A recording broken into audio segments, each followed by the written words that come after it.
The first time Evelisse Marin heard the whole house go quiet for her. No one had spilled champagne. No one had laughed. No one had called her wife with a mouth full of ownership. No one had reached for her scent blocker, or her hand, or her body, or her name. And still, the silence frightened her. It came as she stood at the entrance of the East Gardens, one hand resting on the iron gate, the old Vale ring warm on the ring finger of her right hand. Not a wedding ring. Not anymore, not yet. Something between memory and defiance, something between a wound and a promise. Behind her, House Vale held its breath. In front of her, winter flowers bent beneath frost, and somewhere ahead, beyond the white hedges and the stone fountain sealed with ice, Seraphine Vale was waiting, not commanding, not summoning, waiting. That was the dangerous part. Evelisse had survived orders. She had survived contracts. She had survived rooms where her future was discussed, like a financial correction. She had survived Arden's careless cruelty. The ballroom, the council, the debt contract, and the moment when she had understood that even rescue could have a receipt hidden beneath it. But being waited for was different. Being waited for made every step belong to her. She stood there long enough for Selen, behind her, to whisper gently, "Miss Marin?" Evelisse did not turn. "Yes, Lady Vale said there is no need to go if you do not wish." Evelisse smiled faintly. Of course she had. Seraphine Vale, who had once ordered cousins out of ballrooms, stripped her own daughter of privileges, summoned the council before dawn, and surrendered debt without bargaining, now sent messages that sounded like open doors. "No need, if you do not wish. May I? Are you certain?" Evelisse pressed her fingers to the iron gate. "I wish," she said. Then she opened it herself. Before the story continues, if you enjoy emotional alpha-omega romance stories like this, you can support the channel by using the join button. It helps me keep creating longer, deeper stories for you. And tell me in the comments what kind of story you want next. A betrayed Omega Queen? A cold Alpha General? A Forbidden Academy romance? Write your idea below. Now let's return to Evelisse and Seraphine. The path through the East Gardens had changed since the first night. No, that was not true. The path was the same. The winter roses still climbed the black trellis. The old stone still held the day's cold. The fountain still stood at the far end, sealed in ice, its frozen surface reflecting the house in fractured silver. The white flowers still grew stubbornly from beds that should have been dead until spring. The garden had not changed, Evelisse had. That difference made the whole world look new.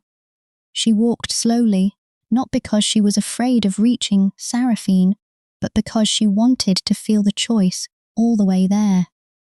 Her dress was dark blue tonight, not Vale green, not bridal white, not council ivory. Dark blue, soft at the sleeves, fitted at the waist, with tiny silver threads along the hem that caught the lantern light when she moved. Selen had chosen it, then pretended she had not watched Evelisse's face for approval. Her hair was loose, her throat was bare. No full suppression, no formal blocker, only one gentle silver patch behind her ear, placed there because Evelisse had wanted comfort, not concealment. Her scent moved freely enough to exist. Warm roses beneath winter air. Bruised peach turned sweet again. Rain on old stone, not bleeding, not begging, not hidden. Every few steps, she felt the house behind her become smaller. The ballroom, the council room, the east suite, the closed doors, the opened ones. Arden's apology, rough and late. Calantha's warning that Seraphine had a talent for suffering beautifully. Seraphine's voice in the garden after the dissolution. "I want to claim you." "Not today." "No." Maybe not for a long time. I will wait. Evelisse stopped beside the frozen fountain. Seraphine was not there. For one sharp moment, disappointment moved through her, so quickly it felt like humiliation. Then she saw the note.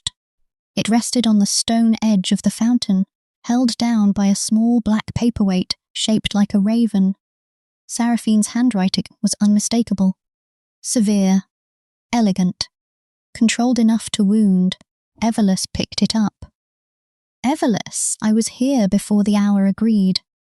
Then I thought of how many times this house has arranged a room before you, entered it.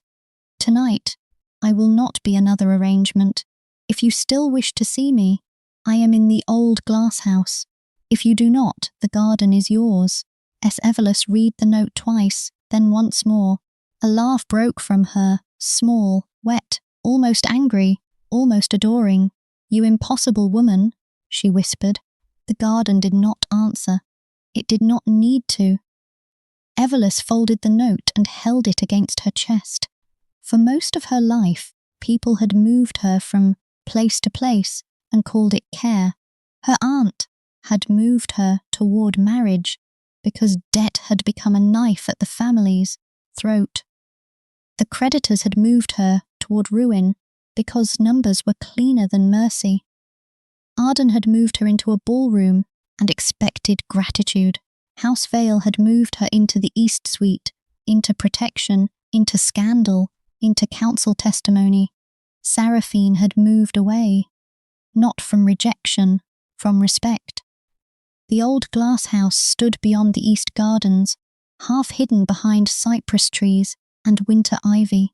It had once been used for rare plants brought from southern provinces, but after Seraphine's mother died, it had become another beautiful room no one entered unless the house remembered it existed.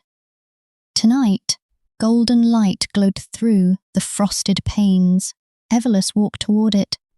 With every step, Seraphine's scent grew stronger. Dark cedar, winter smoke, a trace of iron control beneath velvet, but beneath it, something else, nervousness. Evelisse stopped just outside the door. Seraphine Vale was nervous. The realization softened something in her so violently she had to close her eyes. This woman had faced council attacks, family rebellion, public scandal, and Arden's accusations without trembling. But waiting for Evelisse by lantern light made her scent uncertain at the edges. Evelisse opened the door. The glass house was warm, not hot, just warm enough to turn frost into silver tears along the panes. Lanterns hung from iron hooks. White flowers filled clay pots along the walls. At the centre stood a small table with tea, bread, pears, and honey arranged neatly enough to prove that Seraphine had absolutely interfered with the tray at least twice. Seraphine stood near the far window. She wore black, but not war black. No severe coat, no council brooch, no emeralds at her throat, only a long black dress with soft sleeves and a narrow belt. Her dark hair pinned loosely, silver strands visible in the lantern light. She looked less like a matriarch, more like a woman who had not known what to do with her hands for the last 10 minutes. Evelisse stepped inside and closed the door halfway. Not fully, Seraphine noticed. Of course she did. Good evening, Seraphine said. Evelisse smiled faintly. You left. Seraphine lowered her gaze for half a breath. I waited first. I know. Then I realized waiting where I had asked you to meet me might become another kind of pressure. Evelisse walked closer. Everything is pressure to you now. Seraphine looked at her. I would rather be too careful than careless with you again. The answer landed deeply, painfully. Evelisse hated that it still hurt. She loved that it mattered. Both truths lived in the same room now. You cannot undo everything by being careful, Evelisse said. Seraphine's expression did not change, but her scent tightened. I know. You cannot ask so many questions that the past becomes harmless. I know. You cannot make me stop remembering that you knew about the debt. Seraphine's face went still. No, Evelisse stepped closer. But you also cannot make me forget that you let me speak first. Seraphine's eyes lifted. Evelisse, you cannot make me forget that you stood behind me instead of in front of me. You cannot make me forget that you surrendered the debt before I promised you anything. You cannot make me forget that when I asked whether you would still free me if I left, you answered before pride could. Seraphine swallowed. Evelisse took another step. And you cannot make me forget that you kissed me like I could break, and like I could choose at the same time. The glass house went very quiet. Seraphine's scent deepened, then drew back sharply, as if she had pulled her own instincts by the throat. Evelisse saw it. She saw all of it now, the want, the restraint, the guilt, the hunger, the reverence, the fear that if Seraphine moved too quickly, she would become the very thing Evelisse had survived. Evelisse tilted her head. Are you going to stand there all night punishing yourself beautifully? A sound escaped Seraphine. Not quite a laugh. Calantha would have called it progress. Your confidence has become inconvenient, Seraphine said. No, Evelisse said. It was always inconvenient. I only recently stopped apologizing for it. Seraphine's mouth softened, almost a smile. Evelisse wanted the real one. Not yet. Maybe soon. She reached the table and looked at the tray. You arranged food. I thought you might forget to eat when angry. I am not angry. Seraphine said nothing. Evelisse looked at her. I am not only angry. That is different. Yes. Evelisse sat at the small table. Seraphine remained standing. Evelisse lifted one brow. Are you planning to watch me eat from across the room like a disciplined statue? Seraphine's eyes warmed. Would that please you? No. Then may I sit? Evelisse gestured to the chair opposite her. Seraphine sat, carefully, as if the chair itself required permission. Evelisse poured tea because Seraphine clearly needed something to do and would not give herself the mercy of busy hands. She poured one cup, then another. Her fingers were steady until Seraphine accepted the cup, and their hands nearly touched. Nearly. Not quite. The space between their fingers felt louder than a kiss. Evelisse sat back. Lady Morant sent another letter. Seraphine's gaze sharpened at once. I know. You read it. She sent one to me as well. And? Seraphine's mouth hardened. She wants formal clarification before rumour becomes public scandal. Rumour is already public scandal. Yes, but Lady Morant dislikes scandals she cannot direct. Evelisse took a sip of tea. It was too hot. She drank anyway. What does she want? To place your choices under review. Evelisse laughed softly. That sounds familiar. Seraphine's hand tightened around her cup. I will not allow her to do that. Evelisse set her cup down. The silence shifted. Seraphine noticed immediately. Her jaw tightened. Then she corrected herself. I will not assist her in doing that, she said. If you choose to answer, I will stand where you ask me to stand. If you choose not to answer, I will handle Morant's displeasure without using your name as shield or sword. Evelisse watched her. Better. Seraphine exhaled slowly. I am trying. I know. Does it still hurt when I fail? Yes. The answer was honest. Seraphine looked down.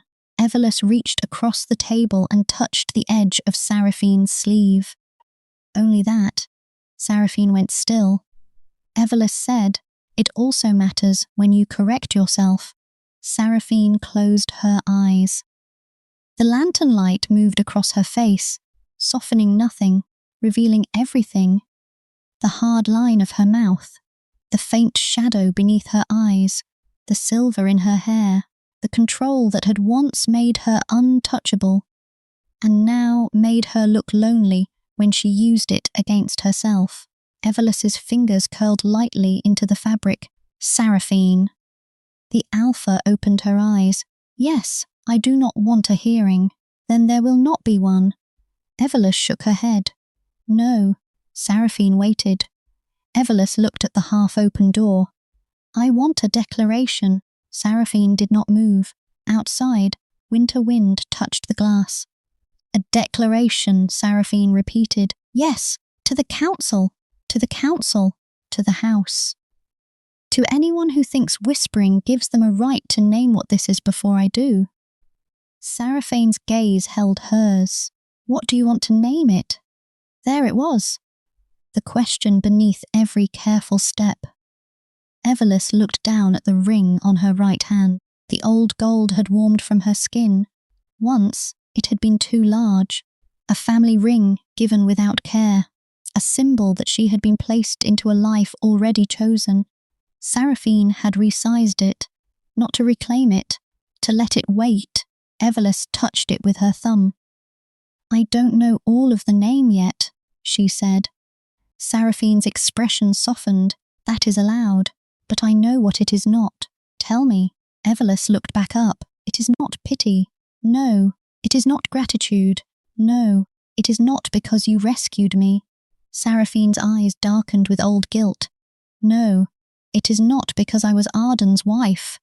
The air changed. Seraphine's voice lowered. No. It is not because this house broke me and you found the pieces. Seraphine's hand trembled beneath Evelisse's fingers. No. Evelisse leaned closer. It is because when I finally heard myself think, your name was not the cage. It was the door I kept choosing not to close.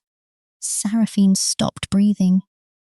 Evelisse watched the words enter her, not as victory, as mercy, as danger, as something too precious to be claimed loudly. The Alpha's voice, when it came, was rough. Evelisse, I want to declare that. Evelisse said before the courage could leave. Not the whole future, not marriage, not a final bond, not forever written in wax before I have learned what ordinary mornings feel like, but this, us. The right to begin, openly. Seraphine's eyes shone. She did not reach. Evelisse loved her and hated her, and loved her more for that. Say something, Evelisse whispered. Seraphine's throat moved. I am afraid. Evelisse froze. Seraphine Vale said it simply. No performance, no dramatic confession, no elegant disguise.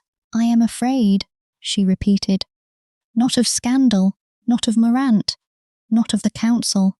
I have survived sharper teeth than theirs. I am afraid that my happiness will become heavy in your hands.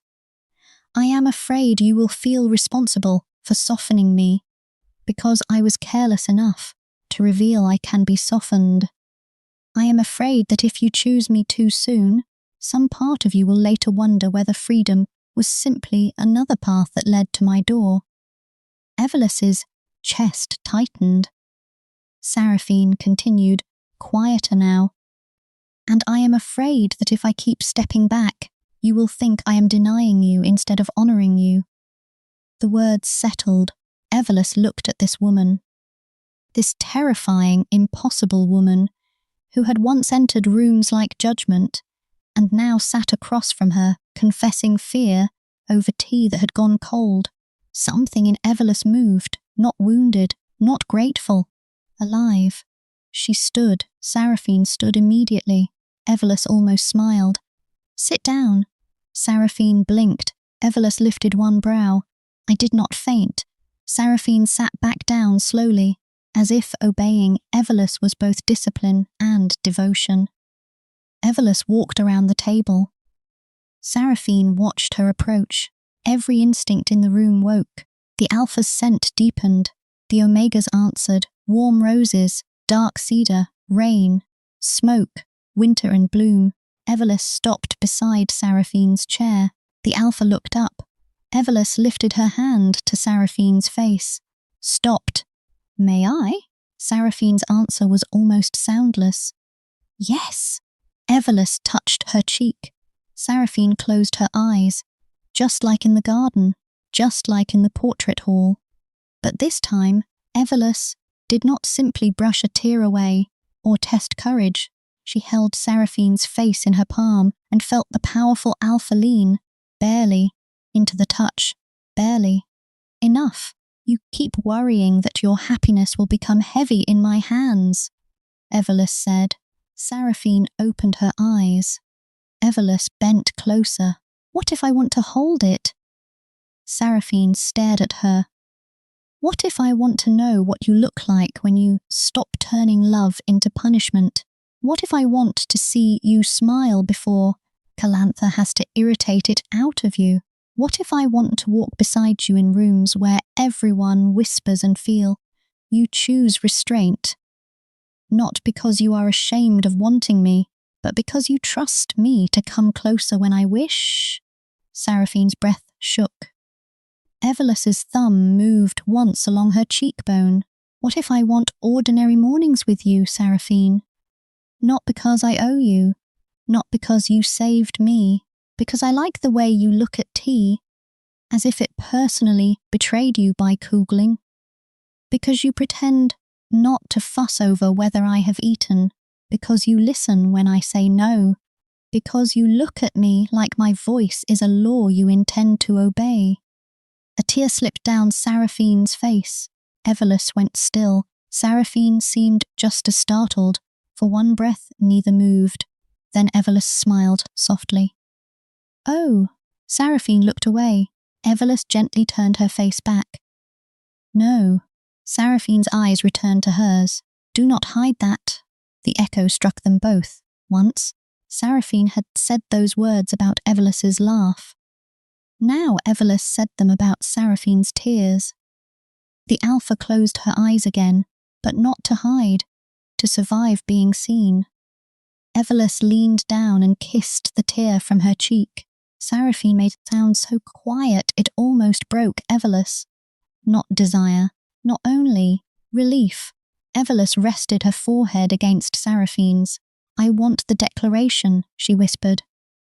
Tomorrow, in the ballroom. Seraphine's hands remained still at her sides. Are you certain? Evelisse smiled.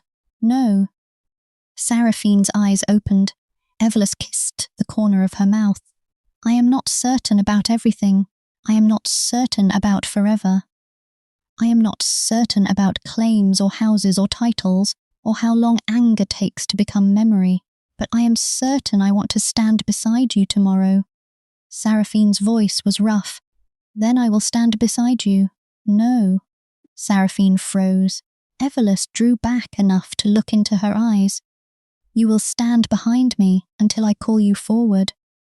The alpha's expression changed. Understanding, pride, want. Yes, Seraphine said. Evelisse smiled. Good. For the first time, Seraphine smiled back. Not almost. Not hidden. A real smile. Small. Rare. Devastating. Evelisse forgot whatever she had meant to say next. Seraphine saw. Her smile deepened by the smallest possible amount, which somehow made it worse. Evelisse narrowed her eyes. You know what that does to me. Seraphine's brows lifted slightly. I am learning. Dangerous. Yes, Evelisse kissed her before the alpha could ask another question. Seraphine remained still for half a heartbeat. Then Evelisse took Seraphine's hands and placed them at her waist. The alpha trembled. Evelisse whispered against her mouth. Yes, Seraphine held her. Not tightly, not yet. Just enough. The kiss deepened in the warm glass house while winter pressed silver against the panes. No claim, no bite, no vow beyond breath and choice. But when Evelisse stepped back, her scent had changed. Seraphine noticed immediately. Of course she did. What is it? Evelisse asked. Seraphine swallowed. Your scent. Evelisse touched her own throat. What about it? It is no longer asking whether the room is safe. Evelisse went still. Seraphine's eyes held hers. It is beginning to believe the answer. Evelisse's chest ached, not with grief, with something so new it hurt worse, because it was gentle. She looked toward the glass house door, half open, waiting, then back at Seraphine. Walk me to the east suite. Seraphine stood. May I hold your hand? Evelisse offered it. Yes. They walked back through the garden together, hand in hand. No one stopped them. No one dared. But more than that, no one needed to. For once, Evelisse did not feel watched like prey. She felt witnessed. And there was a difference. By morning, the entire district knew something would happen in the ballroom. No one knew what. That made the rumours worse. Lady Morant sent 3 messages before noon. Seraphine burned none of them, which Calantha described as character development with disappointing restraint. Evelisse ate breakfast in the morning room, while Selene pretended not to stare at her, smiling into her tea. Say it, Evelisse said. Selene nearly dropped the honey spoon. Say what, Miss Marin? You look as if you will burst if you don't. Selene looked toward the door, then leaned closer. Did Lady Vale kiss you? Evelisse choked on her tea. Selene turned scarlet. I am sorry. I am so sorry. I should not have asked. Forget I said anything. I will resign. I will throw myself into the East Fountain. Evelisse coughed, then laughed. The sound startled them both. Selene stared. Evelisse pressed one hand over her mouth, but not to hide the laughter, only to keep it from becoming too loud. Yes, she said softly. Selene's eyes widened. She did. I kissed her first. Selene sat down without permission, then immediately stood back up, horrified. Evelisse laughed harder. Selene, I sat in your presence. You may sit. I cannot. You may. Selene slowly sat again, on the edge of the chair, looking like a maid who had accidentally joined a revolution and was trying to remain professionally folded. Evelisse smiled into her tea. Selene whispered, Was it good? Evelisse looked at the window. Outside, frost silvered the gardens. Somewhere in the house, Seraphine was probably terrifying 3 council messengers with polite sentences. It felt like being asked a question I already knew the answer to, Evelisse said. Selene's face softened, then she began crying. Evelisse blinked. Oh no, don't. I am sorry, Selene whispered, wiping her eyes. It is only that when you arrived, you looked as if every breath had to ask forgiveness. And now you look. She stopped. Evelisse's throat tightened. Like what? Selene smiled through tears. Like you are waiting for something kind and expecting it to arrive. Evelisse looked down. The old ring gleamed on her right hand. I am trying. That is enough. Evelisse almost said no, it is not. Then she stopped. Perhaps trying was enough for one morning. Perhaps enough could be learned too. The ballroom was prepared by late afternoon. Evelisse insisted on walking through it before anyone arrived. Alone. Seraphine did not argue. She only said, I will be in the portrait hall if you need me. Need, not want, not choose. Evelisse noticed. She let it pass, because not every correction needed to be immediate. Some could wait until the woman she loved was not arranging a public declaration that might set the noble district on fire. The ballroom doors opened. Evelisse stepped inside. The chandeliers glowed above her. The marble floor had been polished until it reflected the ceiling like water. White flowers lined the walls, but not too many. Seraphine had probably ordered restraint after some poor servant attempted romance with excessive petals. At the centre of the room, beneath the largest chandelier, the floor was empty. That was where Evelisse had stood on her wedding night. That was where champagne had soaked into her dress. That was where laughter had circled. That was where Seraphine had first looked at her and forgotten how to breathe. Evelisse walked to that exact place. Her body remembered, the cold stain spreading across her chest, the scent blocker cracking, every alpha head turning, Arden's bored irritation, Muriel's false accident, her own voice apologizing. For bringing attention to myself, Evelisse closed her eyes. The old shame rose, not as sharply, but still there. A ghost did not vanish simply because the door was opened. She breathed through it, warm roses, rain, stone, her own. I am sorry, she whispered, not to the room, to herself. I am sorry I thought surviving meant being quiet. A sound came from the doorway. Evelisse opened her eyes. Arden stood there, not dressed for spectacle, no silver suit, no jewelled throat, no careless beauty sharpened into weapon, a dark riding coat, hair braided, face pale, eyes tired. Evelisse did not tense. That mattered. Arden stepped inside only after Evelisse nodded. I can leave, Arden said. No. Arden stopped several feet away. Her gaze moved to the centre of the floor. I think about it, she said. Evelisse looked at her. The champagne. Silence. Arden's mouth tightened. I told myself it was nothing because admitting it was cruelty meant admitting I watched cruelty and did nothing. She swallowed. Then, Mother asked who spilled it, and I was angrier, that she cared than I was that you had been hurt. Evelisse listened. The old wound did not close, but it changed shape. Arden looked at her. I do not know how to apologize without making it about whether you forgive me. Then don't. Arden nodded once. I was cruel. I knew I was cruel. I wanted you to feel small, because your quiet made me feel accused, even before you spoke. Evelisse's hands tightened slightly. You were my wife for less than 2 days, and my lesson for longer than you deserved. That is a strange apology. I know. Arden looked away. Calantha says sincerity often enters our family disfigured. Despite herself, Evelisse almost smiled. She would. Arden's gaze returned to her. I will stand as witness today if you allow it. Evelisse stilled. Witness?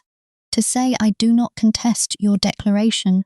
To say my marriage to you is dissolved and that I hold no claim. To say whatever ugly thing they imply. You were never unfaithful to me, because I never behaved as your wife in any way that mattered. Evelisse stared at her. Arden's face flushed. I know it is late. Yes, I know it does not repair the ballroom. No, I know you do not need it. Evelisse looked around the room, at the chandelier, at the marble, at the place where shame had once stood with her name. Then she looked back at Arden. No, she said, but I will accept it. Arden's eyes shone. She blinked the tears back with such violent pride that Evelisse felt the strangest ache.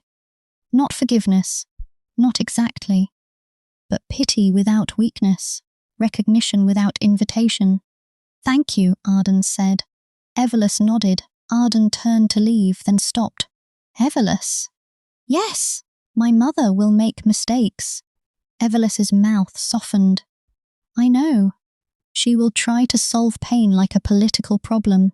She will disappear into duty when emotion frightens her. She will think restraint is always noble, even when it becomes another wall. Evelisse listened carefully. Arden looked back, but she loves you. The words entered the room quietly. Evelisse's breath caught. Arden continued. I do not say that because I approve or understand or know what to do with it. I say it because when she looks at you, she looks like every locked room in this house is finally ashamed of being locked. Then Arden left. Evelisse stood beneath the chandelier alone, but not lonely, not anymore. The witnesses arrived at sunset. The 7 council matrons came first. Lady Umberline, old and sharp-eyed, walked with a cane carved from blackwood and looked amused before anyone offended her. Lady Morant arrived in pearl grey, with lips pressed into a line that suggested she had already prepared objections. Lady Vera wore red silk because subtlety had apparently died in her wardrobe. The other matrons came in darker colours, whispering behind jewelled hands, eyes eager for scandal, no matter how politely they arranged their faces. The founding families followed, all women, alphas in velvet and silk, betas with ledgers and watchful eyes, omegas wearing blockers bright as jewellery, some looking at Evelisse with suspicion, some with envy, some with the kind of quiet hope that made her chest ache. House Vale entered last. Calantha arrived, as if the whole event were being hosted for her personal amusement. Arden stood near the side, not hidden, not central. Selin stood with the servants by the east wall, chin lifted like she had been personally responsible for the moral improvement of the century. Then Seraphine entered. The room changed. It always did. But tonight, the change was not fear alone. Seraphine wore black velvet, long and severe, with no emerald brooch, no diamond throat, no ornament except the silver in her hair and the black veil ring on her left hand. Her expression was controlled, but her scent betrayed the truth to anyone close enough to understand. Dark cedar, winter smoke, and beneath both, waiting, she did not walk to the centre. She did not stand beside Evelisse. She walked to the rear of the ballroom and stood behind the empty centre space, several steps back. Exactly where Evelisse had asked. A whisper moved through the room. Lady Morant noticed immediately, her eyes sharpened. Evelisse entered after Seraphine. Not before. Not beside. After. Because this time the room would see her arrive on her own. Her dress was dark blue again. The silver hem caught the chandelier light. Her hair was loose down her back. The ring gleamed on her right hand. No full blocker, no hidden scent. Warm roses entered House Vale's ballroom and did not apologise. Evelisse walked to the centre of the floor. The exact place. Her pulse beat hard. Her hands were cold. Fear rose, familiar and old. She let it rise. Then she spoke anyway. "Thank you for coming." The ballroom quieted. Lady Morant stepped forward at once. "Miss Marin?" The council understood that Lady Seraphine Vale requested this gathering. "No," Evelisse said. The word landed cleanly. "I requested it." A small ripple. Seraphine did not move. Evelisse continued. "Lady Vale provided the room," Calantha murmured, "and excellent lighting." Lady Umbelline's mouth twitched. Lady Morant ignored her. "For what purpose have we been invited?" Evelisse looked around the ballroom. She did not avoid the eyes. "Not anymore, because I have learned that if a woman does not name her own life quickly enough, other people become very generous with language." Silence. 3 nights ago, Evelisse said, "I stood in this room as Lady Arden Vale's bride. Champagne was spilled on me. Guests laughed. My scent escaped because my blocker broke. Many of you heard versions of that story. Some of you repeated them. Several women looked away. Evelisse did not. Some said I fainted. I did not. Some said Lady Seraphine carried me. She did not. Some said my scent caused scandal. It did not. Cruelty caused scandal. My scent merely made the room honest." A sharper silence followed. Seraphine's scent shifted behind her. Pride held quiet. Evelisse felt it like warmth at her back. She continued, "My marriage to Arden Vale has been dissolved by council recognition. My family debt has been released. My name is Evelisse Marin. That is already recorded." Lady Umberline nodded once. Evelisse's hand tightened around itself, then opened. "I did not come here to repeat legal truth. I came to speak before rumour becomes another contract." Lady Morant's eyes narrowed. "Then speak plainly." Evelisse smiled faintly. "I intend to. A few women inhaled. Evelisse turned slightly, enough that Seraphine entered the edge of her vision, but not enough to lean on her. Lady Seraphine Vale is attached to me. The room tightened. Seraphine remained still. I am attached to her. A louder ripple moved this time. Lady Vera whispered something to Lady Morant.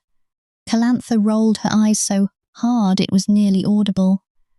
Evelisse lifted her chin. I say attached, because that is the word the council has already placed in record. But record is often a coward's version of truth. Seraphine's breath stopped behind her. Evelisse turned then, looked directly at her, and said, I love her. The ballroom went silent. Not quiet, silent. The kind of silence that has no furniture inside it. Seraphine's face changed, only for a second. But Evelisse saw, everyone saw, the most powerful alpha matriarch in the Northern Territories looked struck, not victorious, not hungry, not relieved in the way a predator is relieved when prey stops running. Struck, as if love had crossed the room and placed a hand over her mouth. Evelisse turned back to the witnesses before tears could come. I love Seraphine Vale, she said again. Not because she protected me, not because she owns this house, not because she is an alpha, not because my instincts are confused by safety after harm, not because I owe her gratitude for correcting a wound she helped cause. Seraphine flinched. Evelisse heard it in the air. She did not soften the truth. Not yet.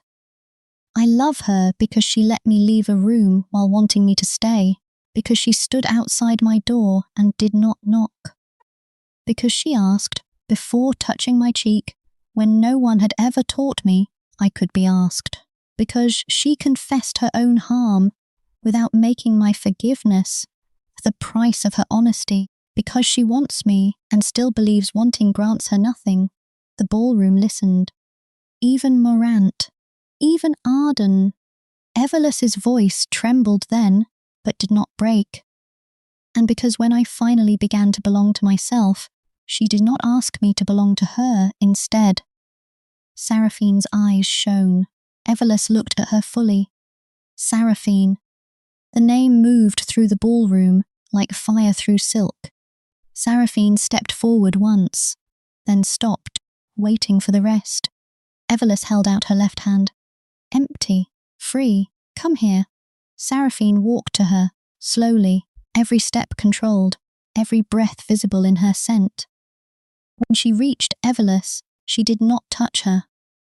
Evelisse smiled through the ache in her chest. Still, Seraphine's voice was rough, always. Evelisse turned to the room. This is the difference. She lifted her hand, hovering near Seraphine's. She waits. Even now, even with all of you watching, even when she knows I am offering, even when instinct tells her to take the hand before the room can change its mind. Seraphine looked down. Evelisse whispered, May I? Seraphine's answer barely held together. Yes. Evelisse took her hand. The contact was small. The room's reaction was not. Several alphas lowered their eyes. One omega near the west wall began crying silently. Lady Umberline leaned both hands on her cane and watched as if witnessing an old law remember itself. Evelisse looked at Morant. This is not coercion. Morant's jaw tightened. This is not rescue turned into debt. This is not scandal wearing romance because the truth is too inconvenient. This is my hand taking hers. Seraphine's fingers tightened, then loosened immediately. Evelisse smiled without looking.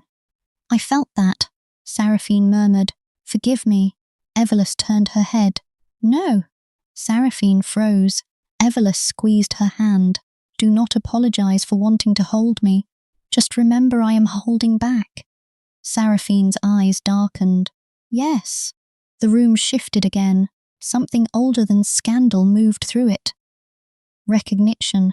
Lady Morant lifted her chin. Miss Marin, declarations of affection are not legal structures. No, Evelisse said. That is why they are harder to corrupt. Calantha whispered, Oh, I adore her. Seraphine gave her sister one look. Calantha smiled innocently. Lady Morant continued, sharper now. And what do you expect from the council? Approval? Blessing? Protection? Evelisse's mouth curved faintly. No, that surprised them. I expect record. Lady Umbeline's eyes sharpened. Evelisse looked to her. Record that I, Evelisse Marin, dissolved from my ceremonial marriage to Arden Vale without bond, debt, or remaining marital claim, publicly acknowledge my intention to be courted by Lady Seraphine Vale of my own will. Morant's lips parted. Evelisse continued before she could speak. Record that no scent claim, bite bond, marriage contract, household transfer, or name change has occurred tonight. Seraphine's hand trembled in hers. Evelisse felt it, held it. Record that any future bond will be made only under my explicit request. After a waiting period of my choosing, witnessed by matrons not financially bound to House Vale. Lady Umberline smiled slowly. Very precise. Evelisse looked at Seraphine. I have been reading. Seraphine's mouth softened. I noticed. Lady Morant's eyes flashed. And if Lady Vale objects to this waiting period? Seraphine turned her head. The ballroom chilled. I do not. Morant looked displeased. Seraphine's voice carried. Record also that House Vale places no restriction on Miss Marin's residence, movement, finances, correspondence, associations, courtship, or departure from this estate. Evelisse looked at her sharply. Seraphine did not look away. And record? Seraphine continued, that if Miss Marin chooses to leave tonight, tomorrow, or 10 years from now, House Vale will not contest her name, property, protection, or dignity. A murmur broke through the room. Not scandal now, shock. Seraphine Vale was placing her restraint into public record, not as performance, as law. Evelisse's throat tightened. Lady Umberline tapped her cane once against the marble. Accepted for draft record. Morant turned. You cannot simply. I am eldest sitting matron, Umberline said calmly. I can do many things simply when everyone else is being tiresome. Calantha sighed happily. I want to be her when I grow up. Seraphine murmured. You are 43. Emotionally, I remain promising. Evelisse almost laughed. The almost became real when Seraphine's thumb brushed her hand once, so small no one else saw. Except she did, and that was enough. Then Arden stepped forward. The ballroom turned toward her. Evelisse felt Seraphine's whole body sharpen. Not against Arden, for Evelisse. Evelisse squeezed her hand once. Seraphine stilled. Arden stopped at the edge of the circle. Her face was pale, but her voice was steady. I will witness. Morant's brows lifted. Lady Arden? Arden looked at Evelisse first. Not at Seraphine. I will witness that Evelisse Marin was never bonded to me. I will witness that our marriage was ceremonial, unconsummated, and dissolved with my acknowledgement. I will witness that ever attachment exists between her and my mother did not violate any private marital claim because I made no honourable claim to violate. The ballroom was brutally quiet. Arden's mouth tightened. I will also witness that Evelisse Marin's testimony regarding my conduct was true. Evelisse's breath caught. Arden looked down, then back up. I was cruel. I was negligent. I used the word wife as if it meant possession. It did not. It never did. If any family attempts to use my former marriage as a weapon against her, they do so without my support. Something in Evelisse loosened. Not forgiveness. Not yet. But the shape of the past changed again. Truth had entered the room from the last mouth she expected. Seraphine's eyes glistened. Arden did not look at her mother. Perhaps she could not. Lady Umberline nodded. Recorded. Morant looked furious. Good. Evelisse was beginning to enjoy that expression on her. Lady Vera spoke for the first time.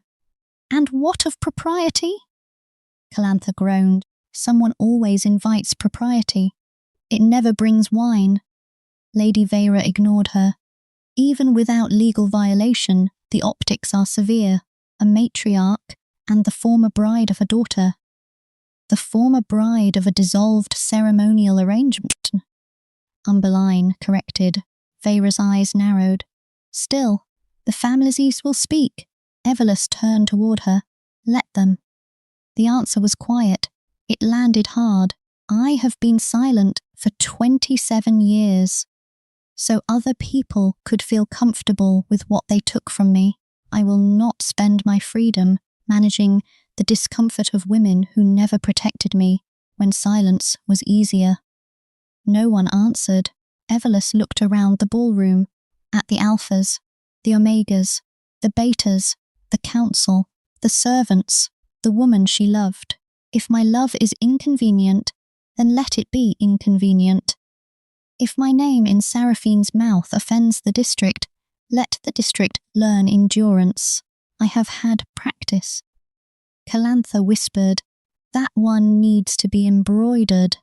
Selene made a sound that might have been a sob or agreement. Lady Umberline struck her cane once. The record will show Miss Marin's declaration, Lady Vale's terms of non-restriction, Lady Arden's witness, and the council's acknowledgement that no legal claim obstructs courtship. Morant looked as if she might fracture. This is reckless. Umberline turned her old eyes toward her. No, Lady Morant. Reckless was allowing debt-bound marriage contracts to parade as protection because founding houses enjoy clean paperwork more than clean conscience. A silence with teeth. Umberline looked back at Evelisse. Use your freedom carefully, child. Evelisse remembered those words from the dissolution. This time, her answer came easier. I have used fear carefully all my life. I am going to use freedom honest. Umberline smiled. Better. The declaration should have ended there. A clean record. A public acknowledgement.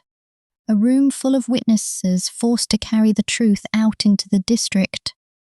But love, Evelisse was learning, did not always end where law finished. Sometimes law merely stepped aside. Lady Umberline signed the draft. Arden signed as witness.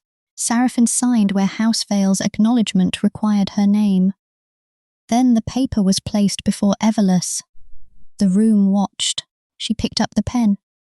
Her hand did not tremble. Evelisse Marin. Her name looked beautiful. Not because the ink was elegant, because it was hers. When she set the pen down, Seraphine was still beside her. Still not touching, except where Evelisse held her hand.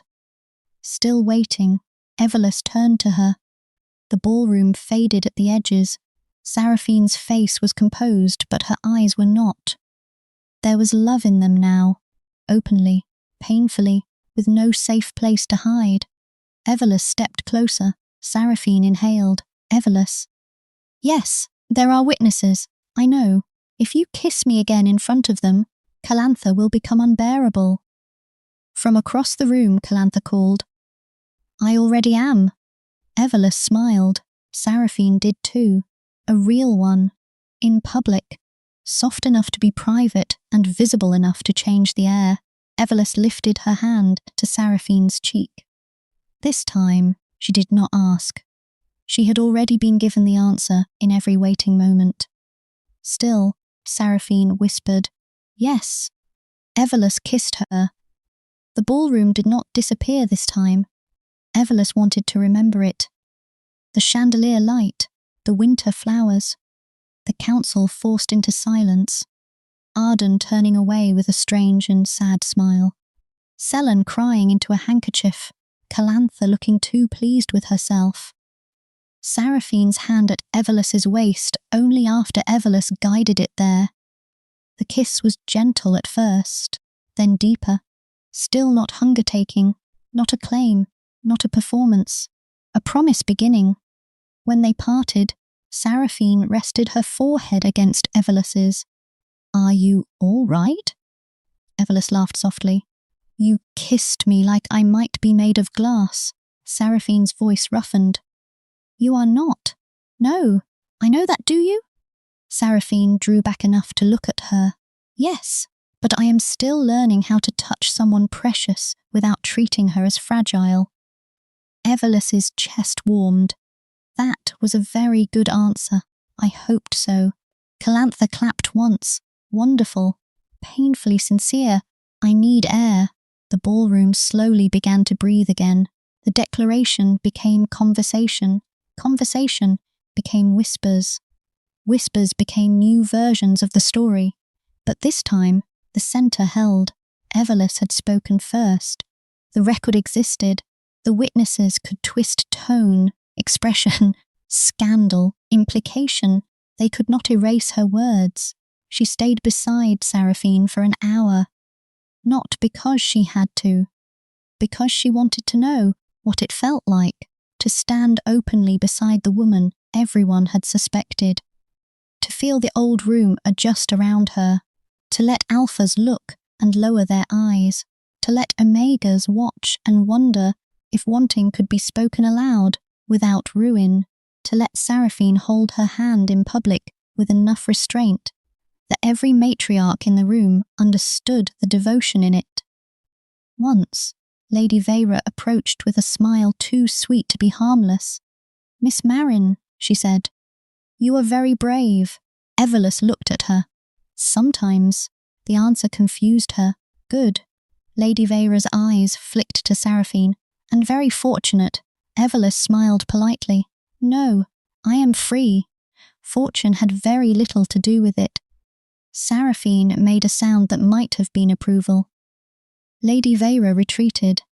Calantha appeared instantly. "I am begging you to attend every dinner from now on." Evelisse glanced at her. "Do you ever beg?" "No, but I am willing to lie for drama." Seraphine sighed. "Sister, what? You should be grateful. Your beloved is socially lethal. I feel renewed." Evelisse felt heat rise at the word beloved. Seraphine's hand tightened very slightly. Calantha saw. Of course she did. Her expression softened beneath all the mischief. "Take her upstairs before Morant recovers enough to be boring again." Evelisse looked at Seraphine. Seraphine looked back. "Would you like to leave?" the alpha asked. Evelisse's heart lifted at the question. "Yes," Seraphine nodded. Then, in front of every witness left in the ballroom, she bowed her head to Evelisse. Not much. Not enough to be called submission by anyone who needed politics to survive the sight. Enough for Evelisse to understand. "Then we leave." They walked out together, hand in hand. No one stopped them. Not the council, not rumour, not the ghost of the broken marriage, not the first-night bride who had once stood beneath the chandelier. Thinking endurance was the only future she could afford. At the ballroom doors, Evelisse paused. Seraphine stopped immediately. Evelisse looked back. The chandelier glittered. The marble shone. The flowers trembled faintly in the draught. She saw herself there. White dress ruined, hands folded, chin lifted, apologizing. Then she saw herself now. Dark blue dress, bare throat, Seraphine's hand in hers, names restored, voice recorded, love spoken. The old version of her did not vanish. Evelisse did not want her to. She had survived too much to be erased. So Evelisse looked at the centre of the room and whispered, "Thank you." Seraphine heard. She did not ask to whom. That was one more reason Evelisse loved her. They left. The corridor outside was quieter.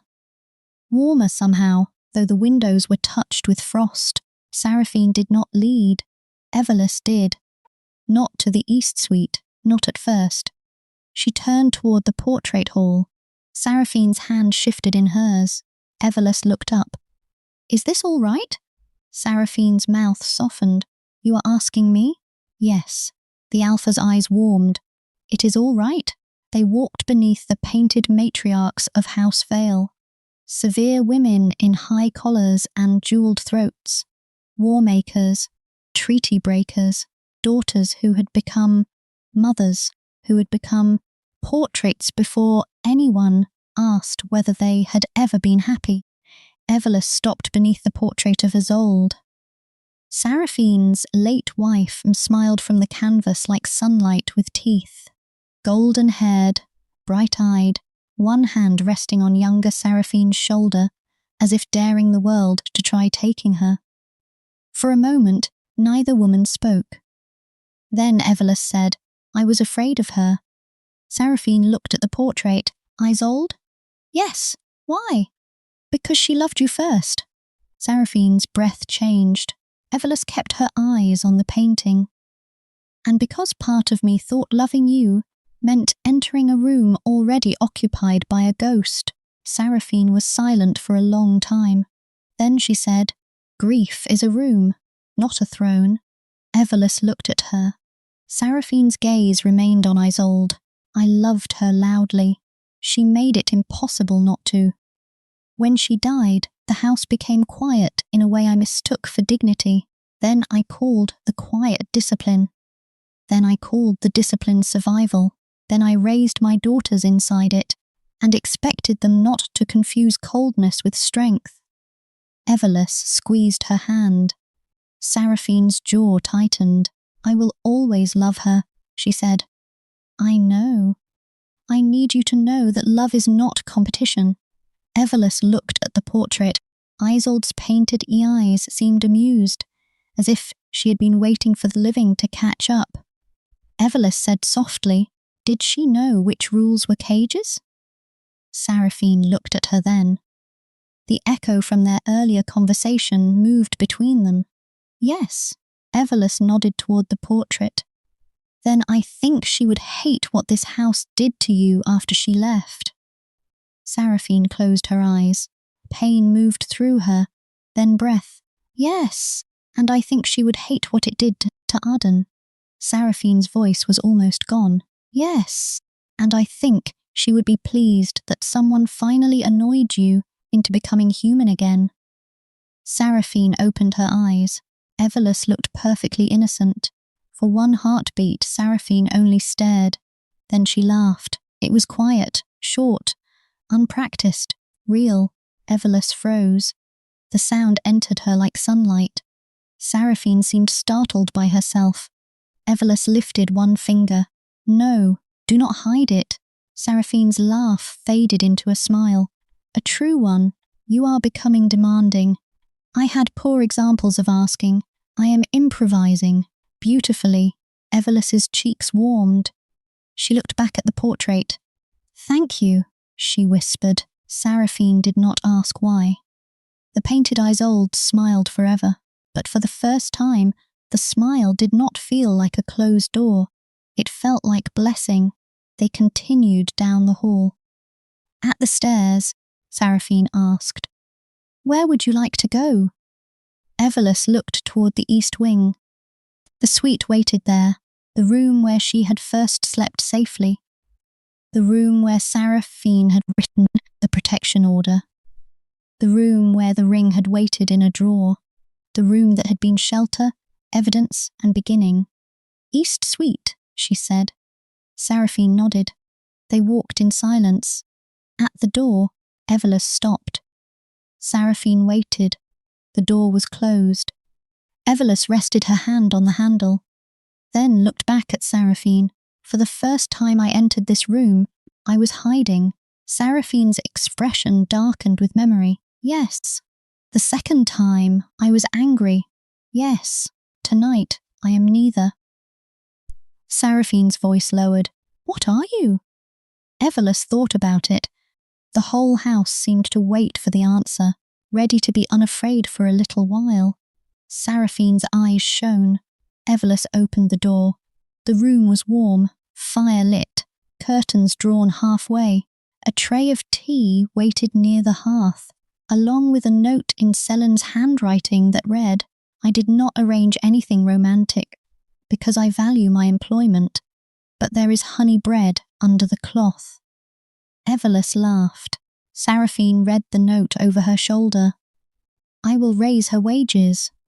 "You should. She has become bold. She learned from the house. That is becoming a troubling explanation." Evelisse smiled and stepped inside. Seraphine remained at the threshold. The door stood open between them. Evelisse turned. Seraphine did not move. The moment changed. Softly. Deeply. This was not the ballroom. No witnesses. No counsel. No record. No one to prove anything to. Only the open door. Evelisse's pulse slowed, then quickened for another reason. Seraphine. "Yes, come in." The Alpha stepped inside. Still, she did not close the door. Evelisse watched her. "Do you want to close it?" Seraphine's gaze held hers. "Yes." Evelisse's breath caught. "Ask." Seraphine's voice lowered. "May I close the door?" Evelisse looked at the corridor beyond. For one moment, the old fear stirred. Closed doors had meant decisions made without her. Locked rooms, contracts, wedding nights. Alphas who thought privacy was permission. Then she looked at Seraphine, waiting, not touching the door, not assuming. Evelisse felt the fear loosen. "Yes," she said, "but do not lock it." Seraphine bowed her head. "As you wish." She closed the door. The click was soft. It did not sound like a trap. Evelisse stood in the middle of the east suite, listening to her own body believe that. Slowly, not all at once. Seraphine remained by the door. Evelisse smiled. "Are you going to stand there until I issue written instructions? If necessary, come here." Seraphine walked toward her.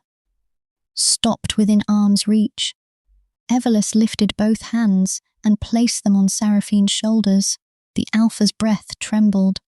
Evelisse studied her, the silver in her hair, the faint line between her brows, the mouth that had terrified rooms, and asked Evelisse whether she was certain. The throat where her scent lived, the eyes that had wanted her from the first night and still learned how to wait. "I love you," Evelisse said. Seraphine's face broke open again, quieter this time. "I do not think I will ever hear that calmly."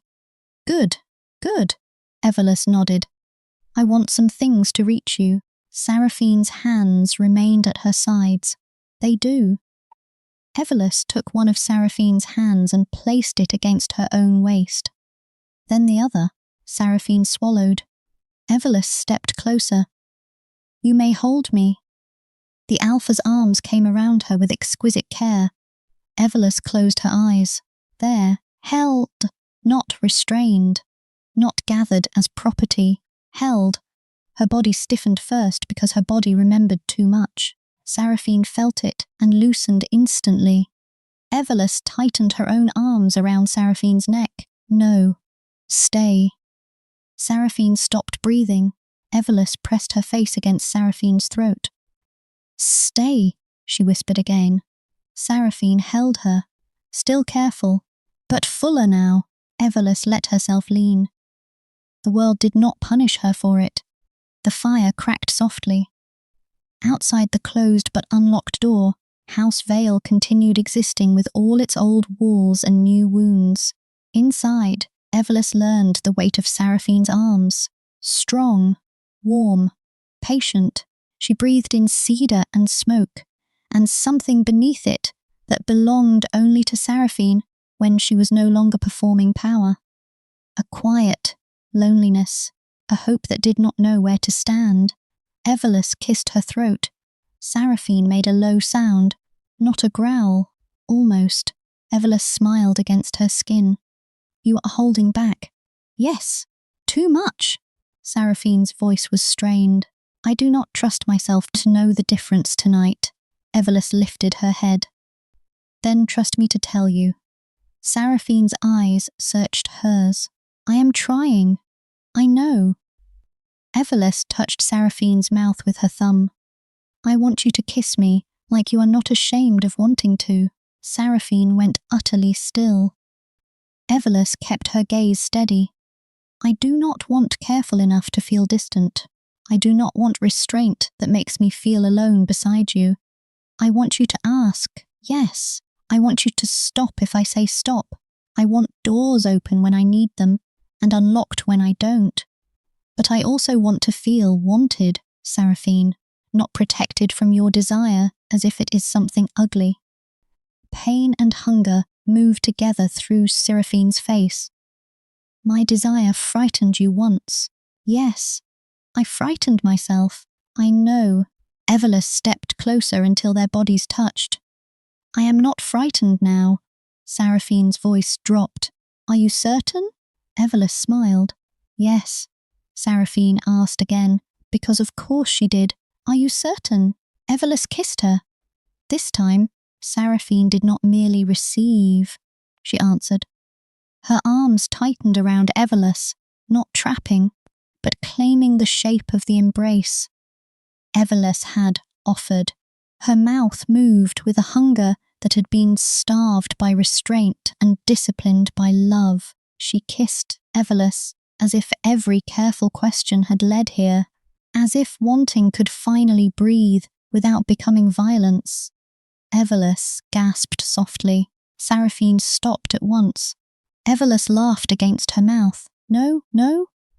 That was a good sound. Seraphine's eyes darkened. Evelisse. Again, the alpha's control thinned. Evelisse felt it, not with fear, with wonder. Seraphine kissed her again, deeper, one hand moving up her back, the other steady at her waist. Evelisse opened beneath it with a softness that was not surrender but trust. Her scent filled the room, warm and bright, roses in winter, rain over old stone, peach sweetness no longer bruised by shame. Seraphine broke the kiss with a ragged breath. Her forehead rested against Evelisse's. I love you, she whispered. Evelisse closed her eyes. I know. I want to court you properly. You are. I want to give you time. You are. I want to claim you. The words entered the room like a flame lowered near paper. Evelisse did not pull away. Seraphine's arms loosened instantly anyway. Evelisse opened her eyes. The alpha looked horrified by her own confession. Evelisse touched her face. You already told me that in the garden. I know. It frightened me then. I know. It frightens me now. Seraphine closed her eyes. Evelisse continued, but not in the same way. Seraphine opened them. Evelisse looked down at the old ring on her right hand. What would it mean? Seraphine's throat moved. A scent claim? Yes, it would mean I give you my alpha scent by consent and receive yours only if you offer it. It would not be a bite bond. It would not bind your heat cycles to mine. It would not make marriage. It would not give me legal right. It would not give me any right. But other alphas would know you are under my protection and affection. The house would know. Your body would know if it accepted me. Evelisse listened. And if my body did not, then we stop.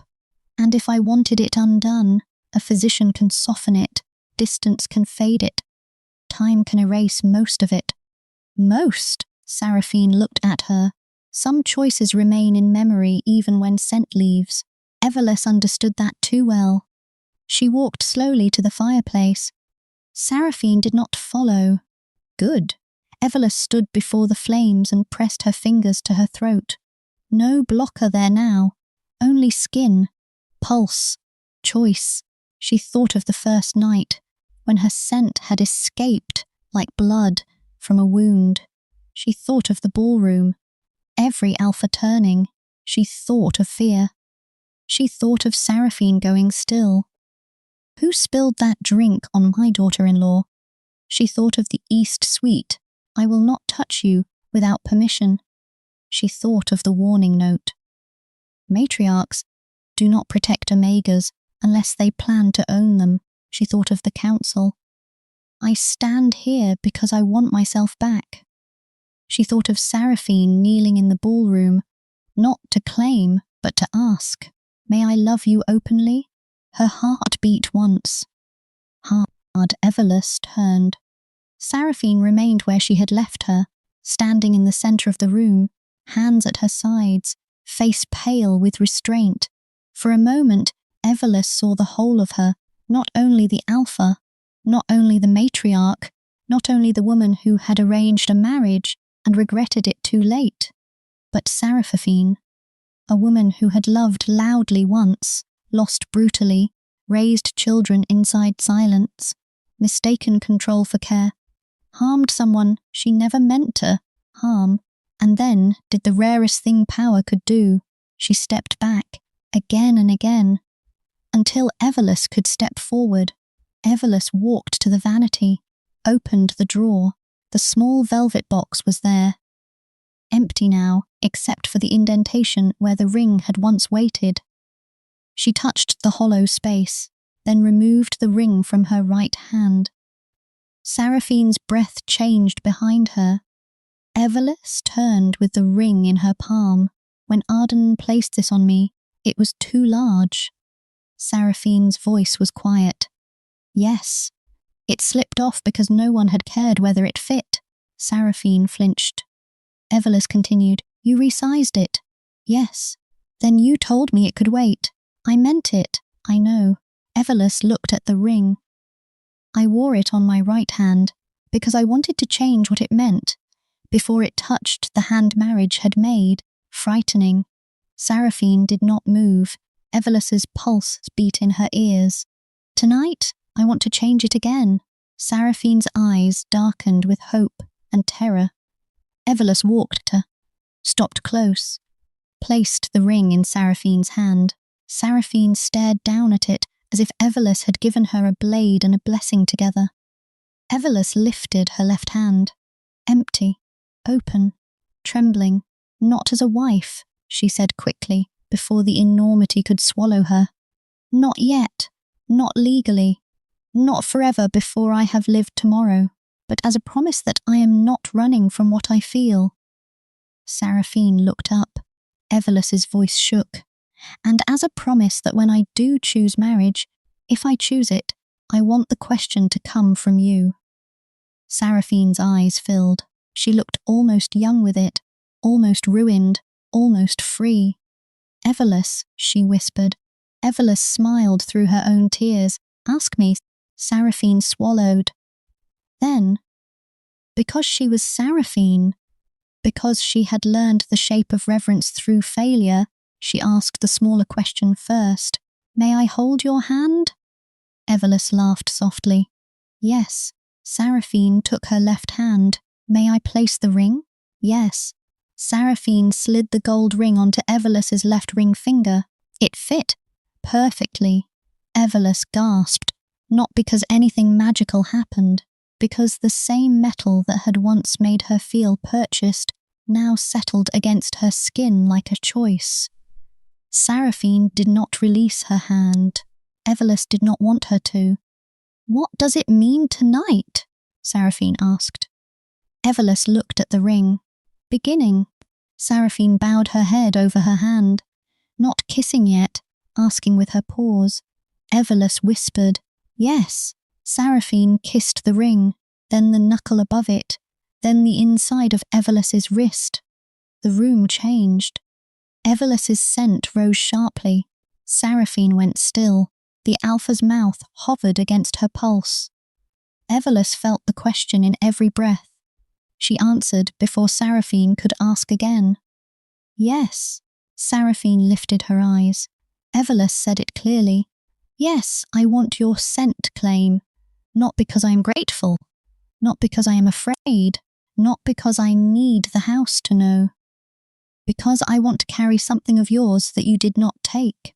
Because I want my body to learn the difference between being owned and being cherished." Seraphine's face twisted with emotion. "Evelisse." "Yes, only scent. Only scent.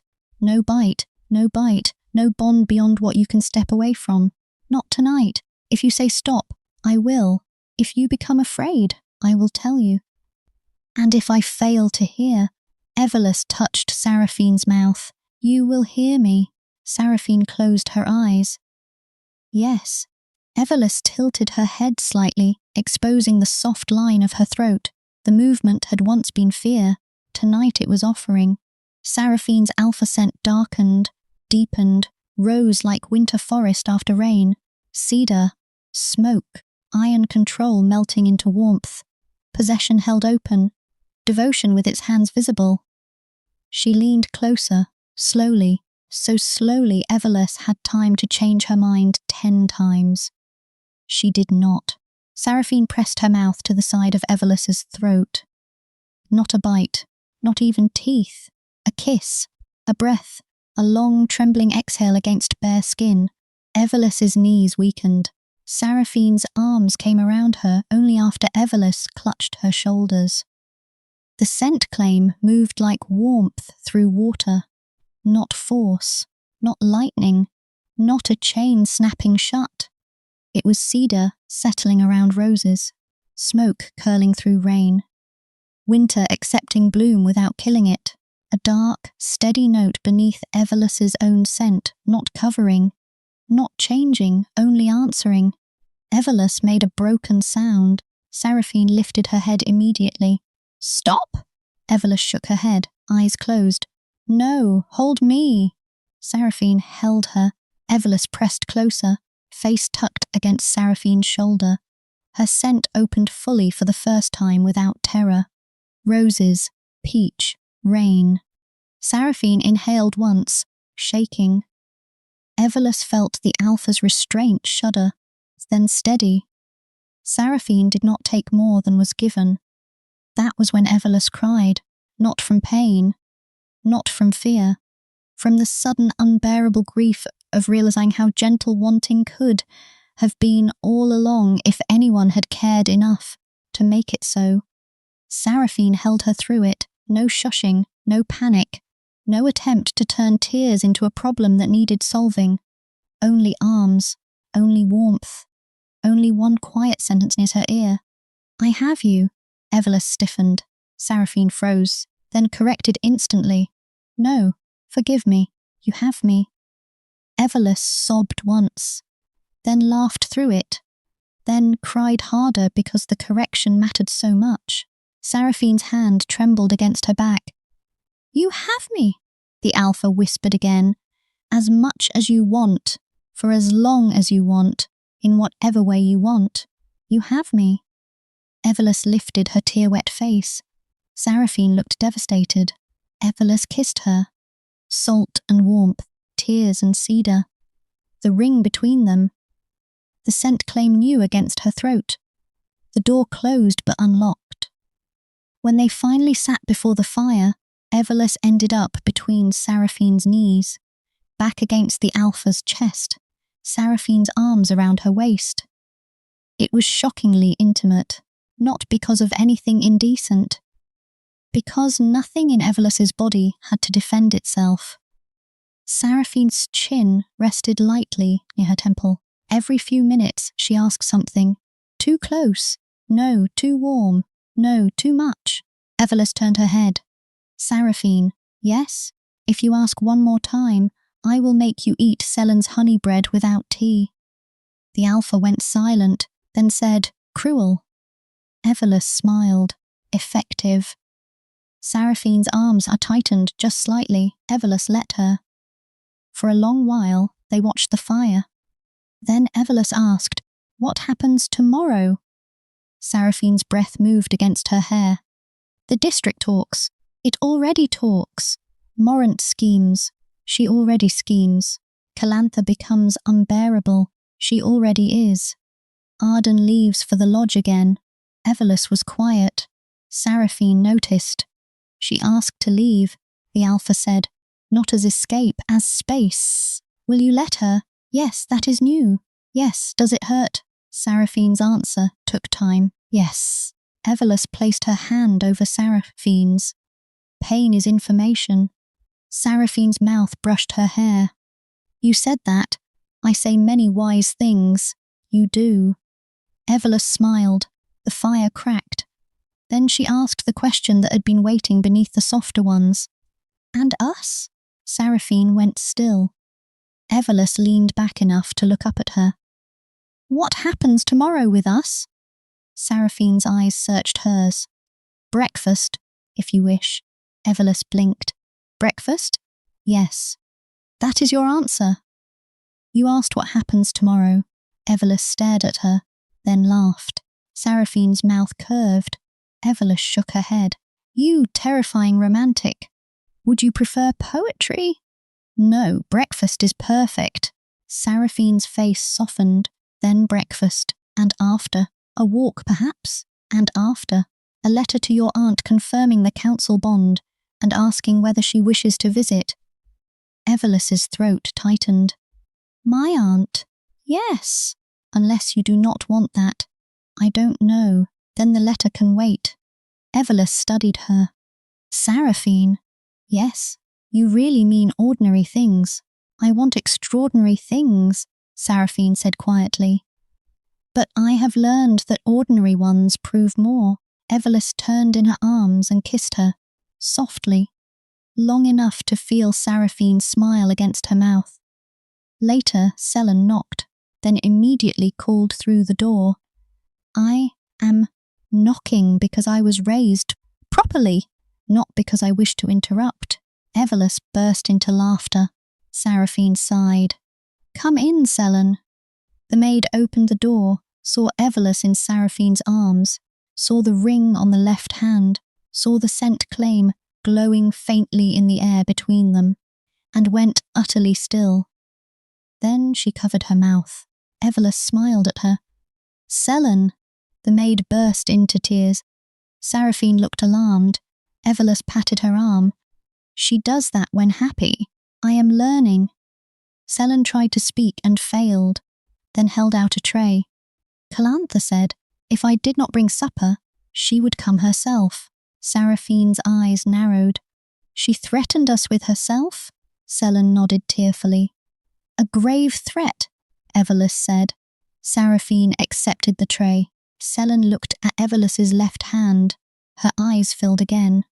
Miss Marin? Yes. Is it still Miss Marin? Evelisse looked down at the ring, then at Seraphine. The alpha waited. No tension, no expectation, just openness. Evelisse smiled. Yes, still Miss Marin. Selene nodded, then looked at Seraphine. And you are. Seraphine arched one brow. Selene went pale. Evelisse smiled wider. She is Seraphine. The alpha's expression changed, softened. Selene looked between them, then whispered. Good. She left quickly, probably to cry somewhere more professionally. Evelisse looked at the supper tray. Honey bread, soup, pears, tea, and a folded note. Seraphine picked it up, her expression flattened. Calantha. Evelisse took it and read aloud. If either of you decides to become tragic tonight, I will personally ruin the mood by singing outside the door. Be happy or suffer my voice. Evelisse laughed so hard she nearly spilled tea. Seraphine closed her eyes. I should have sent her to the Western Lodge with Arden. No, Evelisse said, still laughing. You need her. I need quiet. You had quiet for 11 years. Seraphine looked at her. The laughter softened. Evelisse touched her face. Did it help? No. Then no more quiet. Seraphine turned her face into Evelisse's palm and kissed it. No more quiet. They ate before the fire. Not elegantly. Seraphine got honey on her thumb and looked personally offended by the bread. Evelisse leaned over and kissed it away before thinking. Seraphine froze. Evelisse froze too. Then both of them looked at each other. Evelisse whispered, Was that two? Seraphine kissed her. The question vanished. The answer remained. No, not too much. Not when chosen. Not when welcomed. Not when both could stop and neither wanted to. That night, Evelisse slept in the East Suite with Seraphine beside her. Not in secrecy. Not in scandal. Not in consummation as proof of anything. Simply sleep. Or something close to it. The door remained unlocked. A lamp burned low. Evelisse lay with her head on Seraphine's shoulder, the scent claim warm at her throat, the ring unfamiliar on her left hand. Seraphine did not sleep for a long time. Evelisse knew because every time she shifted, Seraphine's arm loosened instantly, ready to let her move. After the fourth time, Evelisse sighed. Seraphine, yes, I am trying to sleep. I am not preventing you. You are being watchful. I am often watchful. You are being loudly watchful. Seraphine was silent. Then, I do not know how to sleep beside you without worrying that I will hold you too tightly. Evelisse opened her eyes in the dim light. The honesty settled into her with aching tenderness. She turned, propped herself on one elbow, and looked down at Seraphine. The alpha looked almost embarrassed. Evelisse leaned down and kissed her once. Then let me hold you. Seraphine went still. Evelisse moved before Seraphine could object, settling back against the pillows and opening her arms. The most powerful alpha matriarch in the Northern Territories stared at her like she had been asked to walk into battle. Without armor, Evelisse lifted one brow. Come here. Seraphine obeyed. Slowly, awkwardly, beautifully, she rested with her head against Evelisse's chest, one arm carefully around her waist. Evelisse wrapped both arms around her. Seraphine exhaled, once, long, shaking. Evelisse ran her fingers through the silver dark hair. There, she whispered. See? No one died. Seraphine's voice was muffled against her. Calantha might if she hears of this. She will hear of this because she knows everything. Unfortunate. Evelisse smiled into the darkness.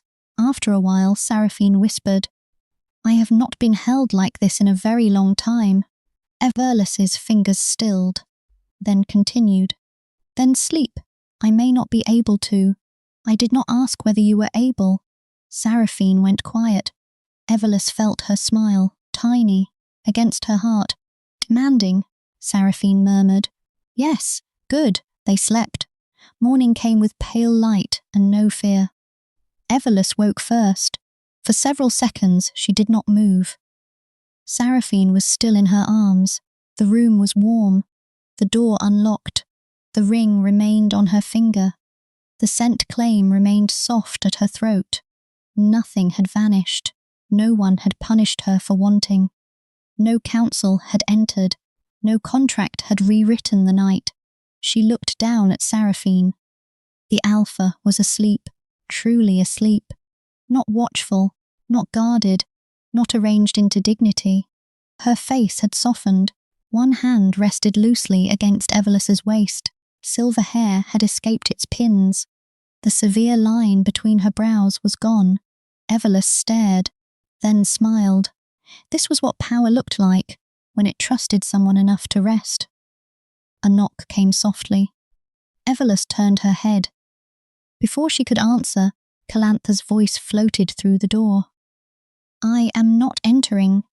I am merely announcing that breakfast exists. Morant is furious. Arden has left for the lodge. Selin cried into the jam, and the district is aflame. Take your time. Seraphine opened one eye.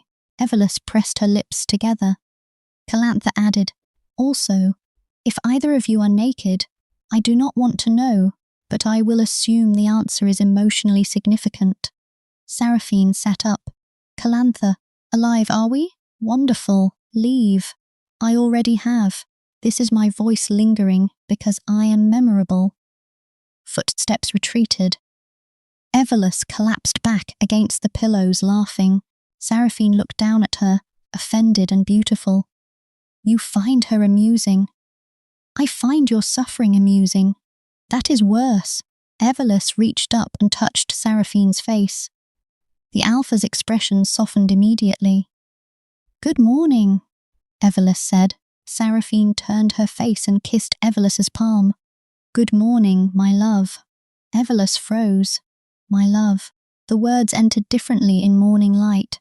Not dramatic, not public, not whispered against tears, ordinary, breakfast words, window light words, a future small enough to believe.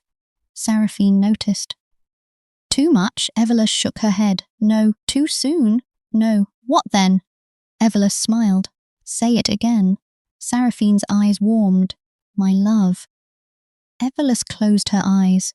There were still things to solve. Of course there were. Morant would not stop whispering, simply because record existed. The council would watch. The founding families would judge. Arden would need time, and Seraphine would need courage of a different kind to love her daughter without control. The Marin estate would need rebuilding. Evelisse would need to visit the home she had left as a debt and return as herself. There would be mornings when fear came back. There would be days when Seraphine overcorrected into distance. There would be arguments, apologies, learning. There would be doors to keep open and doors to close by choice. But none of that erased the morning. None of it erased Seraphine's hand in hers. None of it erased the scent at her throat, warm and chosen. None of it erased the fact that when Evelisse had asked for love, Seraphine had knelt and asked how to give it without taking. That was enough for breakfast. And perhaps love, real love, was not a final room. Perhaps it was the courage to wake each morning and ask again, Are you here? Yes. Do you choose this? Yes. May I love you today? Yes. Evelisse opened her eyes. Seraphine was watching her. What are you thinking? The alpha asked. Evelisse smiled. That breakfast will get cold. Seraphine stared, then laughed. A real laugh, warm and quiet and human. Evelisse kissed her before it could disappear. By noon, the district had indeed caught fire. Not literally, though Calantha said there was still time. Letters arrived in stacks. Some outraged, some cautious, some pretending moral concern while clearly asking for details. 3 Omega advocacy circles sent private notes of support. One elderly matriarch from the South District wrote, only, at last someone embarrassed Morant properly. Lady Umberline sent flowers, white winter roses. No note, none needed. Seraphine placed them in the East Suite herself.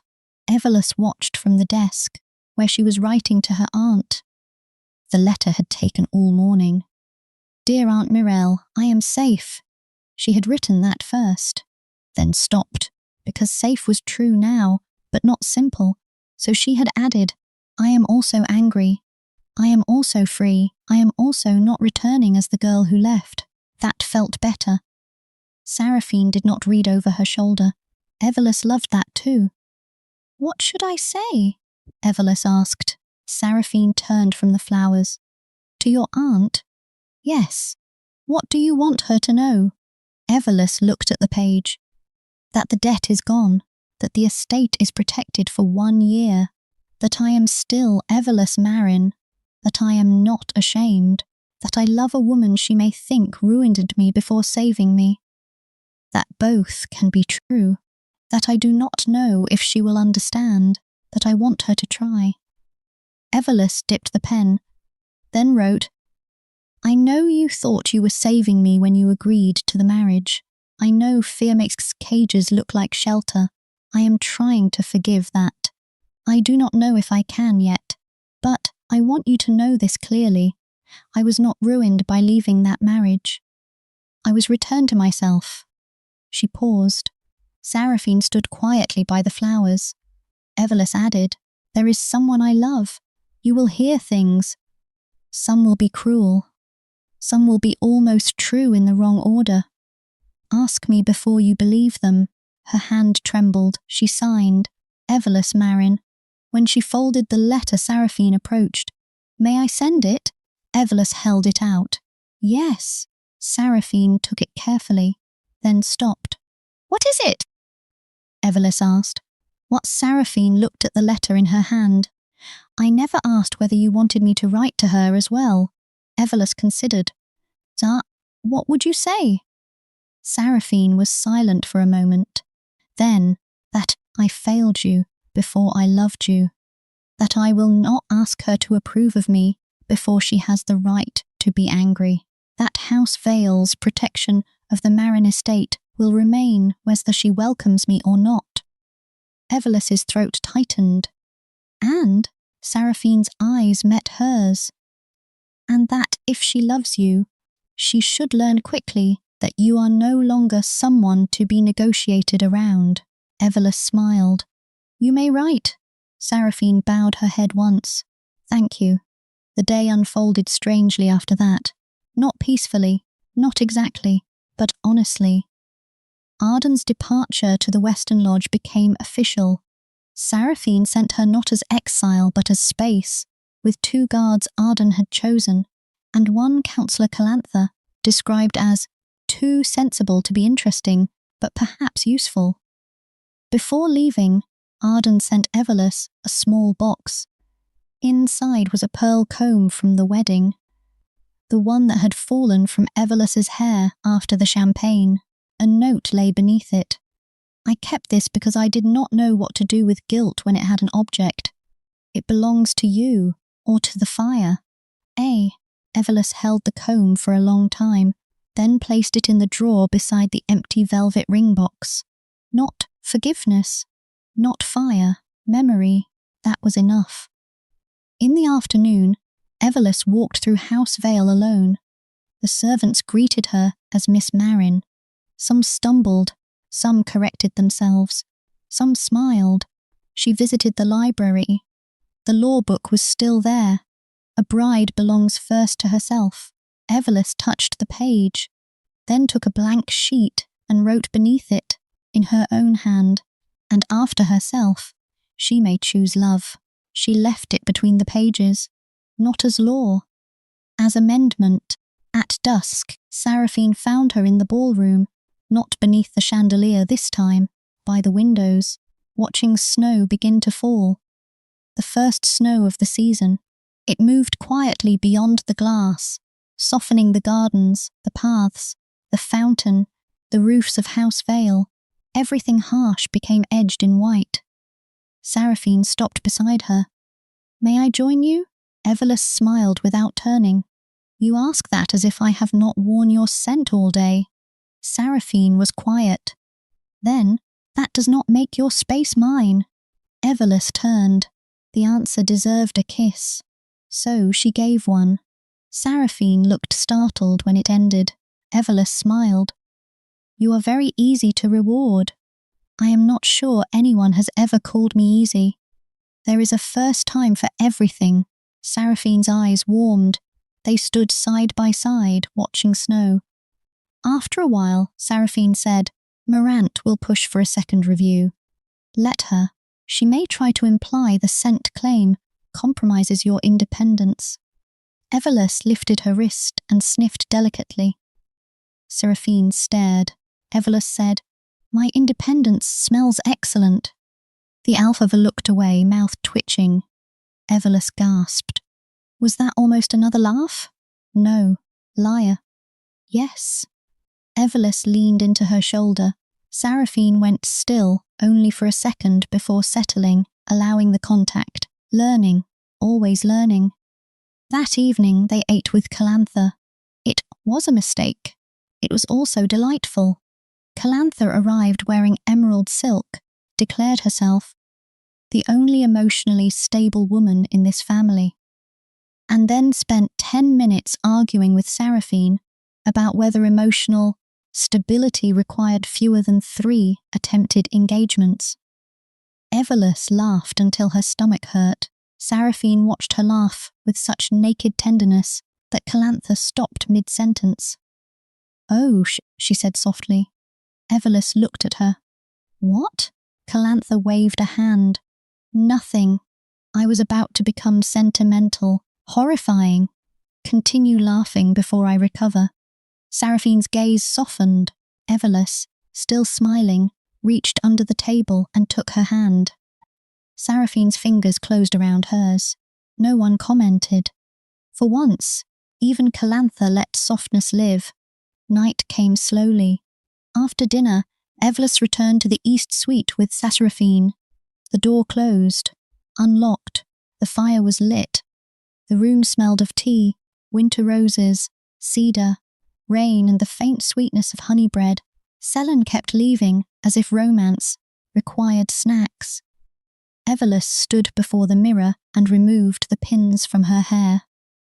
Seraphine watched from the chair near the fire, trying very hard not to look like she was watching.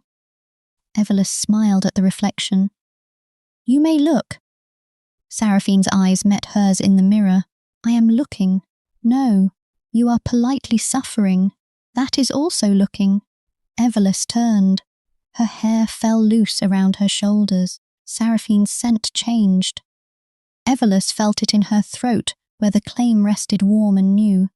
She walked toward the alpha. Seraphine stood. Evelisse stopped in front of her. "Do you regret it?" Seraphine frowned. "The claim? Yes. No. Do you fear it? Yes." Evelisse smiled faintly. "Honest. Always, if I can manage it. Why do you fear it?" Seraphine looked at the mark at Evelisse's throat. Not visible exactly. Not a bruise, not a wound. A warmth in scent and skin. "Because I like knowing you carry me." Evelisse's breath caught. Seraphine's jaw tightened. "And liking that frightens me." Evelisse touched her hand. "Because wanting grants you nothing." "Yes." "But I granted you this." Seraphine looked at her. Evelisse stepped closer. "I like carrying you." Seraphine closed her eyes. Evelisse rose on her toes and kissed her throat, where her pulse jumped. "I like it," she whispered. "Not because it makes me yours, because it reminds me that I chose something strong enough to be gentle."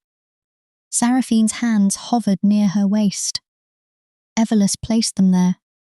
Yes, the kiss that followed was slower than the night before, less frightened, still careful, but warmer. Seraphine no longer kissed, like restraint was the only proof of love. She kissed like restraint had become a frame around something alive. Evelisse felt wanted. Not consumed, wanted, cherished. When they parted, she leaned against Seraphine and whispered, "I want to sleep in your arms tonight." Seraphine's voice was soft. "Then you will. And tomorrow?" "Breakfast." Evelisse laughed. "And after breakfast?" "Whatever you choose." Evelisse looked up at her. "What if I choose you again?" Seraphine's eyes darkened with feeling. "Then I will spend the day being chosen." "That sounds unbearable." "I expect to survive with dignity." "You have very little dignity when I kiss you." Seraphine blinked. Evelisse smiled sweetly. "I have noticed." The alpha's mouth opened, closed. Calantha would have been proud. Evelisse kissed her before she recovered. Winter deepened around House Vale. Days passed. Not many. Enough. Enough for Evelisse. To learn the sound of Seraphine's steps in the hall. Enough for Seraphine. To learn that Evelisse hated pears unless they were sliced thin. Enough for Selene to stop crying every time the two women held hands, and only cry on major emotional occasions. Enough for Calantha to begin referring to the East Suite as the diplomatic centre of romantic reform. Enough for Arden to send one letter from the Western Lodge. "Mother is trying. I am trying. The horses are less judgmental than the family. Tell Evelisse the fountain here is uglier than ours. A." Evelisse read it twice, then gave it to Seraphine. The alpha held the letter for a long time. "She called me mother," Seraphine said quietly. Evelisse leaned against the desk. "Yes. She has not done that in a letter since she was 12. Evelisse's chest softened. "Right back." Seraphine looked at the page as if it were more dangerous than council war. "What do I say?" Evelisse smiled faintly. "Start with her name." Seraphine sat, dipped the pen, wrote Arden, then stopped. Evelisse did not help. Some letters had to be difficult in the writer's own hand. After a long time, Seraphine wrote, "I am trying too." It was not enough. It was everything. Evelisse kissed her temple before leaving her to finish. That was how life began. Not with one grand ending, but with many small beginnings.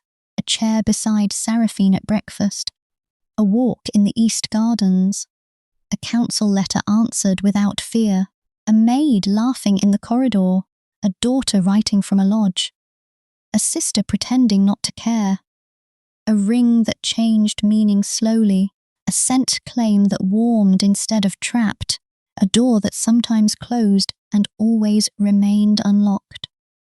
On the 7th night after the declaration, Evelisse dreamed of the ballroom again. Champagne, laughter, her white dress, Arden's bored eyes, Seraphine too far away. Then the dream changed. The champagne became snow. The laughter became Selin crying into jam. The white dress became dark blue. Arden stepped aside. Seraphine knelt, and Evelisse, instead of apologizing, held out her hand. She woke with a gasp. Seraphine woke instantly beside her. "What is it?" Evelisse sat up, one hand pressed to her throat. The scent claim warmed beneath her palm. A dream. Seraphine sat up too, careful not to crowd. "The ballroom?" Evelisse nodded. Seraphine's eyes darkened. "Do you want space?" Evelisse shook her head. Seraphine waited. Evelisse took her hand and placed it over her own heart. "Here." Alpha moved closer. Evelisse leaned into her. For a while, they listened to each other breathe. Then Evelisse whispered, "I want to go there." Seraphine stilled. "The ballroom?" "Yes, now, yes." Seraphine did not ask why.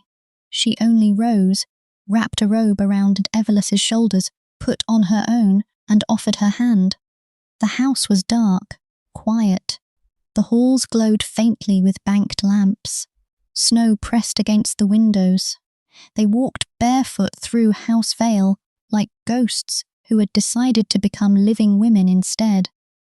At the ballroom doors, Evelisse stopped. Seraphine stood beside her, not behind, not in front, beside. Evelisse opened the doors. The ballroom was empty. Moonlight lay across the marble. The chandeliers were unlit. The room looked smaller at night. Or perhaps Evelisse had grown.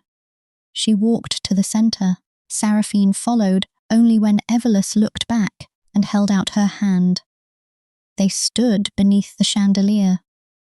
Evelisse closed her eyes. The old memory came, but softer, not gone, never gone, but no longer alone. She opened her eyes. "Dance with me." Seraphine stared. "There is no music. I know. I am not certain I remember how to dance without leading." Evelisse smiled. "Then follow." The Alpha's expression changed. A challenge, a fear, a gift. She bowed her head. Yes. Evelisse placed Seraphine's hands where she wanted them, one at her waist, one in her hand. Then she began to move, slowly, awkwardly at first. No music except snow against glass and their bare feet over marble. Seraphine followed, too carefully, then less carefully. Evelisse laughed when Seraphine nearly stepped wrong. Seraphine looked offended. "I have led diplomats through hostile treaty dances. Apparently diplomats are easier than omegas. You are singularly difficult." "Good." They turned beneath the chandelier. The room that had once watched Evelisse's humiliation now watched Seraphine Vale learn to follow her. Evelisse's laughter echoed, soft, unashamed. Seraphine smiled, then laughed too. The sound rose into the empty ballroom and stayed there, brighter than chandelier light. Evelisse rested her head against Seraphine's shoulder as they moved. "Do you think the room remembers?" she asked. Seraphine's voice was quiet. "Yes." "Good." Seraphine held her closer. "Why good?" "Because I want it to know I came back."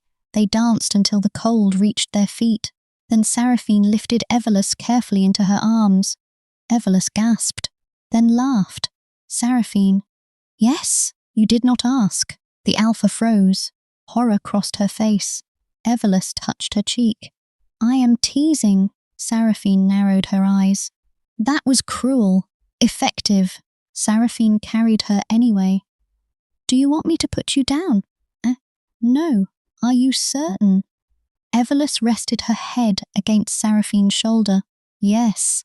The Alpha carried her through the dark house, up the stairs, back to the east suite. Not because Evelisse could not walk, because she wanted to be carried once without feeling helpless. Because Seraphine wanted to carry her once without making it ownership, because sometimes healing was not avoiding every shape that once hurt.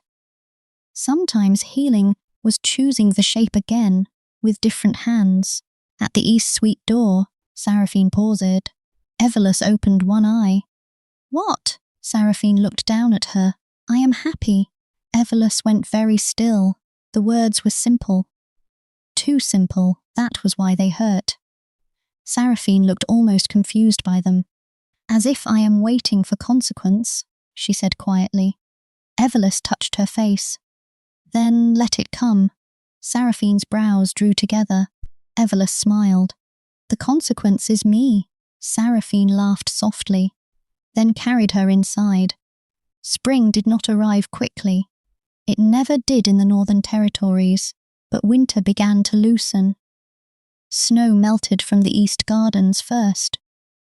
The fountain cracked open one morning with a sound like glass breaking. Water moved beneath the ice, dark and patient. Evelisse stood beside it with Seraphine and watched the first thin stream emerge.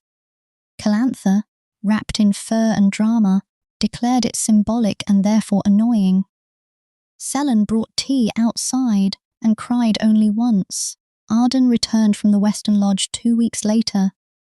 Not healed, not transformed, but steadier. She bowed to Evelisse when they met in the garden, not deeply. Enough. Evelisse nodded back. Seraphine watched from the path, tension in every line of her. Arden looked at her mother. May I speak with you later? Seraphine's face softened. Yes. Arden's mouth trembled. Then she looked at Evelisse. You look well. Evelisse considered the answer. I am. Arden nodded. There was pain in it, but also relief. Good, that was all. Sometimes all was enough. The district continued talking. Of course it did. But the story became harder to twist as days became weeks. Evelisse appeared at council charity meetings under her own name. Seraphine attended when invited and stayed away when not. Evelisse visited the Marin estate with neutral guards, Selene, and no Vale carriage crest larger than her own luggage. Her aunt cried, then apologised badly, then listened better. The estate was smaller than Evelisse remembered, more tired, less monstrous. She walked through the old garden and realised she no longer belonged to its debt. She belonged to herself. When she returned to House Vale, Seraphine waited at the entrance, not on the steps like a conquering alpha reclaiming what had travelled. At the bottom of the stairs, hands visible, eyes searching, Evelisse stepped from the carriage. Seraphine asked, May I welcome you home? Evelisse's chest warmed. Home, a word with sharp edges, a word becoming softer. Yes, she said. You may. Seraphine embraced her there in the drive. Evelisse held her back. The servants saw. The guards saw. Calantha leaned out of an upstairs window and shouted, Finally, the carriage scene has emotional payoff. Seraphine looked up. I will have that window sealed. No, you won't. You love me. I endure you. Family motto. Evelisse laughed against Seraphine's chest. Home, she thought. Not because the house was safe by nature. Because they were remaking it by choice. The final seal of courtship record arrived 1 month after the ballroom declaration. Lady Umbeline's handwriting sprawled across the bottom like an old vine. Recognised, not approved, not blessed. Recognised. Evelisse liked that better. Approval could be withdrawn. Recognition was harder to erase. That night, Seraphine found Evelisse in the East Suite, standing before the mirror with the document in hand. Evelisse wore a simple night robe. Her hair was loose. The ring glinted on her left hand now most days, though she still moved it to her right when she needed to. Remember, beginnings were allowed to breathe. Seraphine stood in the doorway. "May I enter?" Evelisse smiled.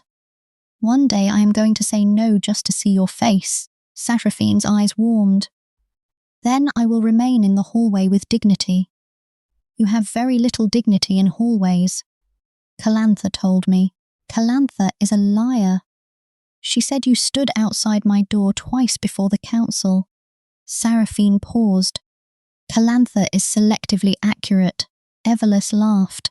Seraphine stepped inside after Evelisse nodded. The door remained open. Evelisse noticed, then said, "Close it." Seraphine's gaze lifted. Evelisse held her eyes. "And lock it." Seraphine went still. The room changed. Not with danger, with meaning. "Evelisse, I know." Seraphine did not move. Evelisse set the council document on the vanity and turned fully. "I know what I am asking." The Alpha's voice was low. "Tell me." Evelisse walked toward her. "I am asking for a closed door because I want privacy, not because I am hiding. I am asking you to lock it because I want to know I can ask you to open it again and you will. I am asking because closed doors are not always cages. Sometimes they are rooms we choose together." Seraphine's eyes shone. "Are you certain?" Evelisse smiled. "Yes." "Are you?" "Seraphine." The Alpha stopped. Evelisse lifted one brow. "Door." Seraphine turned and closed it, locked it. The sound was small. Evelisse's body stiffened. Seraphine heard it. Her hand immediately went to the key. Evelisse said, "Wait." Seraphine froze. Evelisse breathed. Once, twice, the old fear rose. She let it speak. Then she let it pass. The door was locked. Seraphine stood beside it with her hand near the key, ready to undo the lock before Evelisse finished asking. Evelisse smiled through sudden tears. "Come here." Seraphine came. Evelisse held out both hands. The Alpha took them. Evelisse pulled her close. "I love you," she whispered. Seraphine's eyes softened. "I love you. I want tonight to be ours." Seraphine's breath trembled. "It already is." "No," Evelisse said. "I mean, I want no council in my head, no Arden, no debt, no ballroom, no ghosts, no carefulness so sharp it becomes another wall. I want you, the woman, not the matriarch, not the guilt, not the restraint alone. You." Seraphine closed her eyes. When she opened them, something had changed. The Alpha did not become less careful. She became present, fully, finally. "Then tell me when to stop," Seraphine said. Evelisse smiled.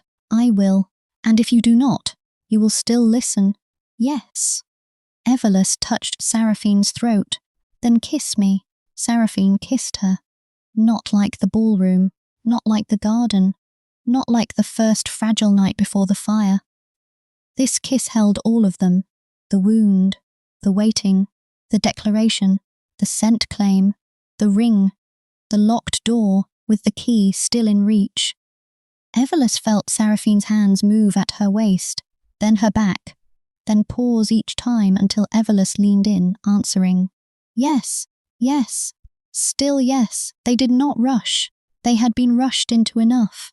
They let the night unfold slowly, with whispered questions and softer answers, with laughter when Seraphine became too solemn over a robe tie, with tears when Evelisse realized she was not afraid of being wanted, with silence when words became less useful than breath. The fire burned low. The key remained in the lock. The door stayed closed. Evelisse stayed, by choice. In the morning, the East Suite curtains glowed gold. Evelisse woke with Seraphine beside her, one arm around her waist, the scent claim warm between them, the ring on her hand, catching sunlight. For once, Seraphine was awake first, but not watchful, just looking. Evelisse blinked sleepily. What? Seraphine smiled. I was waiting. Evelisse groaned. Of course you were. For you to wake.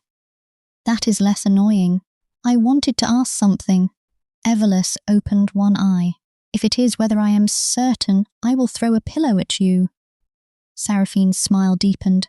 No, Evelisse turned onto her side. What? Seraphine reached toward the bedside table and lifted something. A small velvet box. Not the old one. This one was deep blue. Evelisse stopped breathing. Seraphine sat up slowly, giving her space, giving her time, always. I am not asking for marriage today, Seraphine said. Evelisse's pulse shook. Good. I am not asking for a bond. Good. I am not asking you to take my name. Evelisse's eyes burned. Good. Seraphine opened the box. Inside was a ring, not gold, silver, simple. A narrow band shaped like two vines crossing, one darkened, one bright, meeting at the center around a tiny winter rose carved from moonstone. Evelisse stared. Seraphine's voice was quiet. I had this made before the declaration. Evelisse looked up sharply. Seraphine nodded. Yes, I was presumptuous in hope, not action. I never intended to give it, unless you asked for something that made it honest. What is it? A courtship ring. Evelisse's breath caught. Not a Vale heirloom. No. Not resized from another woman. No. Not chosen before you knew me. Seraphine's eyes softened. No. Made for you. Evelisse looked back at the ring. Her throat tightened. What does it mean, whatever you decide? That is a very dangerous answer. Yes. Seraphine took a breath. To me, it means I am courting you under your name. It means I will not ask the old ring to carry meanings it was not born gently enough to hold. It means when you look at your hand, there is one ring that remembers survival and one that was made only after choice. Evelisse covered her mouth. Seraphine waited. The alpha looked nervous again, beautifully, terribly nervous. Evelisse lowered her hand. Ask. Seraphine's voice trembled. May I court you, Evelisse Marin? Not in secret, not as scandal, not as apology. May I court you as the woman I love for as long as you choose to let me? Evelisse cried, then laughed because of course she cried. Seraphine looked both devastated and hopeful. Evelisse held out her right hand. Yes. Seraphine slid the silver ring onto her right ring finger. The old gold remained on the left. Memory, beginning, survival, choice. Evelisse looked at both and thought, mine. Not theirs, not House Vale's, not Arden's mistake, not Seraphine's guilt. Mine. She took Seraphine's face in both hands and kissed her. Yes, she whispered again. Court me. Seraphine smiled against her mouth. Breakfast? Evelisse laughed into the kiss. You and breakfast. Ordinary things prove more. Evelisse rested her forehead against hers. Then yes, breakfast. They were late to breakfast. Calantha noticed. Calantha always noticed. She looked at the silver ring, then the gold, then Seraphine's very controlled expression, then Evelisse's open smile. Oh, she said. Seraphine warned. Do not. Calantha placed one hand over her heart. I was only going to say how tasteful. No, you were not. I was going to get there eventually. Selene saw the silver ring and began crying into the teapot. Arden, who had returned for breakfast at Seraphine's request, looked at the rings quietly, then said, That one suits you too. Evelisse looked down. Yes. Arden looked at Seraphine. You look terrified. Seraphine's brows lifted. Arden shrugged. Good. Calantha laughed. Seraphine looked at her daughter for a long moment. Then, to everyone's shock, smiled. Good, she said. Arden's face changed. Something old and wounded shifted, not healed, but seen. Evelisse reached under the table for Seraphine's hand. The alpha took it, breakfast continued, awkward, tender, strange, alive. Months later, when spring finally entered the Northern Territories, House Vale opened the East Gardens for the first public gathering since the scandal. Not a wedding, not an engagement, not a council hearing, a restoration. The Marin estate had survived winter, the neutral bond held. Evelisse's aunt attended in a dark blue dress with trembling hands and apologized twice before Evelisse told her to stop apologizing and start eating. Arden came from the Western Lodge with steadier eyes and no bride. Calantha wore white to be dramatic and claimed innocence badly. Selene supervised flowers as if commanding an army. Lady Umberline attended with her cane and declared the wine acceptable, which everyone understood as extravagant praise. Lady Morant did not attend. No one grieved. Evelisse stood beside the fountain where ice had melted into running water. Seraphine came to stand beside her. Not too close. Close enough. Even after months, she still let Evelisse choose the final distance. Evelisse looked at the water. "Do you remember the first time we stood here?" Seraphine's eyes softened. "Yes. You told me names could wait. Yes. I think I know one now." Seraphine went still. Evelisse turned. The garden sounds faded. "Beloved," Evelisse said.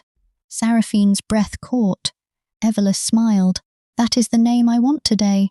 Seraphine's eyes shone. "Yours or mine?" Evelisse stepped closer. "Both." Seraphine bowed her head. "My beloved."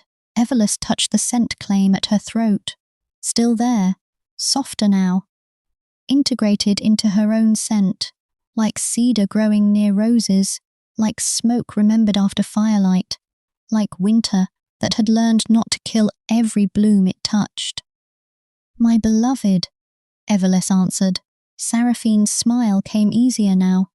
Still rare, still devastating, but no longer hidden behind walls so thick no one could reach it. Evelisse loved every version of it. The careful one, the startled one. The one that appeared when Selene scolded Calantha. The one Seraphine wore when reading Arden's letters. The one that came only for Evelisse in the half-light of morning. The one she had earned not by obedience, not by silence, not by gratitude, but by standing in the centre of her own life and refusing to be moved without consent. Seraphine offered her hand. "May I?"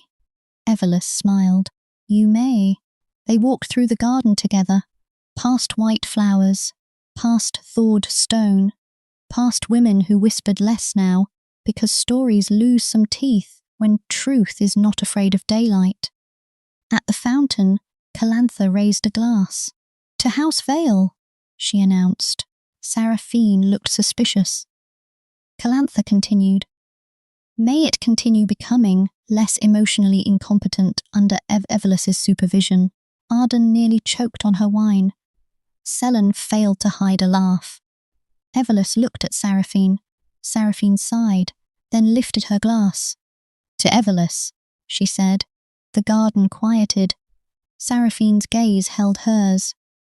"To the woman who entered this house as a bride no one cherished, stood in the room that humiliated her, broke the contract that caged her, and taught us that protection without freedom is only a prettier form of ownership." Evelisse's eyes burned. Seraphine's voice softened. "To the woman I love, not because she stayed, because she could leave." Silence. Then glasses lifted, one by one. Arden first, Calantha second, Selene with both hands and tears already falling. Then the others. Evelisse looked at them all. At the house, at the garden, at the woman beside her. For so long, she had thought love would arrive like rescue. A door forced open, a hand pulling her out, a powerful alpha standing between her and the world. But love had arrived stranger than that. It had arrived as a question. "May I?" It had arrived as distance, as waiting, as a law book left on a table, as a ring that waited in a drawer, as a debt surrendered before affection was promised, as an alpha kneeling in the same ballroom where an omega had once been humiliated, as a daughter stepping aside, as a sister laughing, because otherwise she might have cried, as a maid saying Miss Marin again and again until the name felt real, as a closed door with an unlocked heart behind it. Evelisse lifted her glass. She did not prepare a speech. She did not need one. She looked at Seraphine and said, "Yes." Calantha blinked. "To what?" Evelisse smiled. "To the question." Seraphine understood. Of course she did. Her eyes warmed. And under spring light, beside the fountain that had survived winter, Seraphine Vale leaned closer and asked softly, only for Evelisse, "May I kiss you?" Evelisse laughed. Every woman in the garden heard it. The sound rose bright and free over House Vale. "Yes," she said. Seraphine kissed her, and this time no room held its breath in fear, no chandelier watched shame, no counsel sharpened language, no contract waited beneath the flowers. There was only love, chosen, witnessed, unhurried, a powerful alpha holding herself gentle, a wounded omega no longer wounded first, two women standing in a house that had once mistaken silence for peace and learning, slowly, loudly, beautifully, to call freedom by its real name, Evelisse, Seraphine, beloved, and every door open behind them.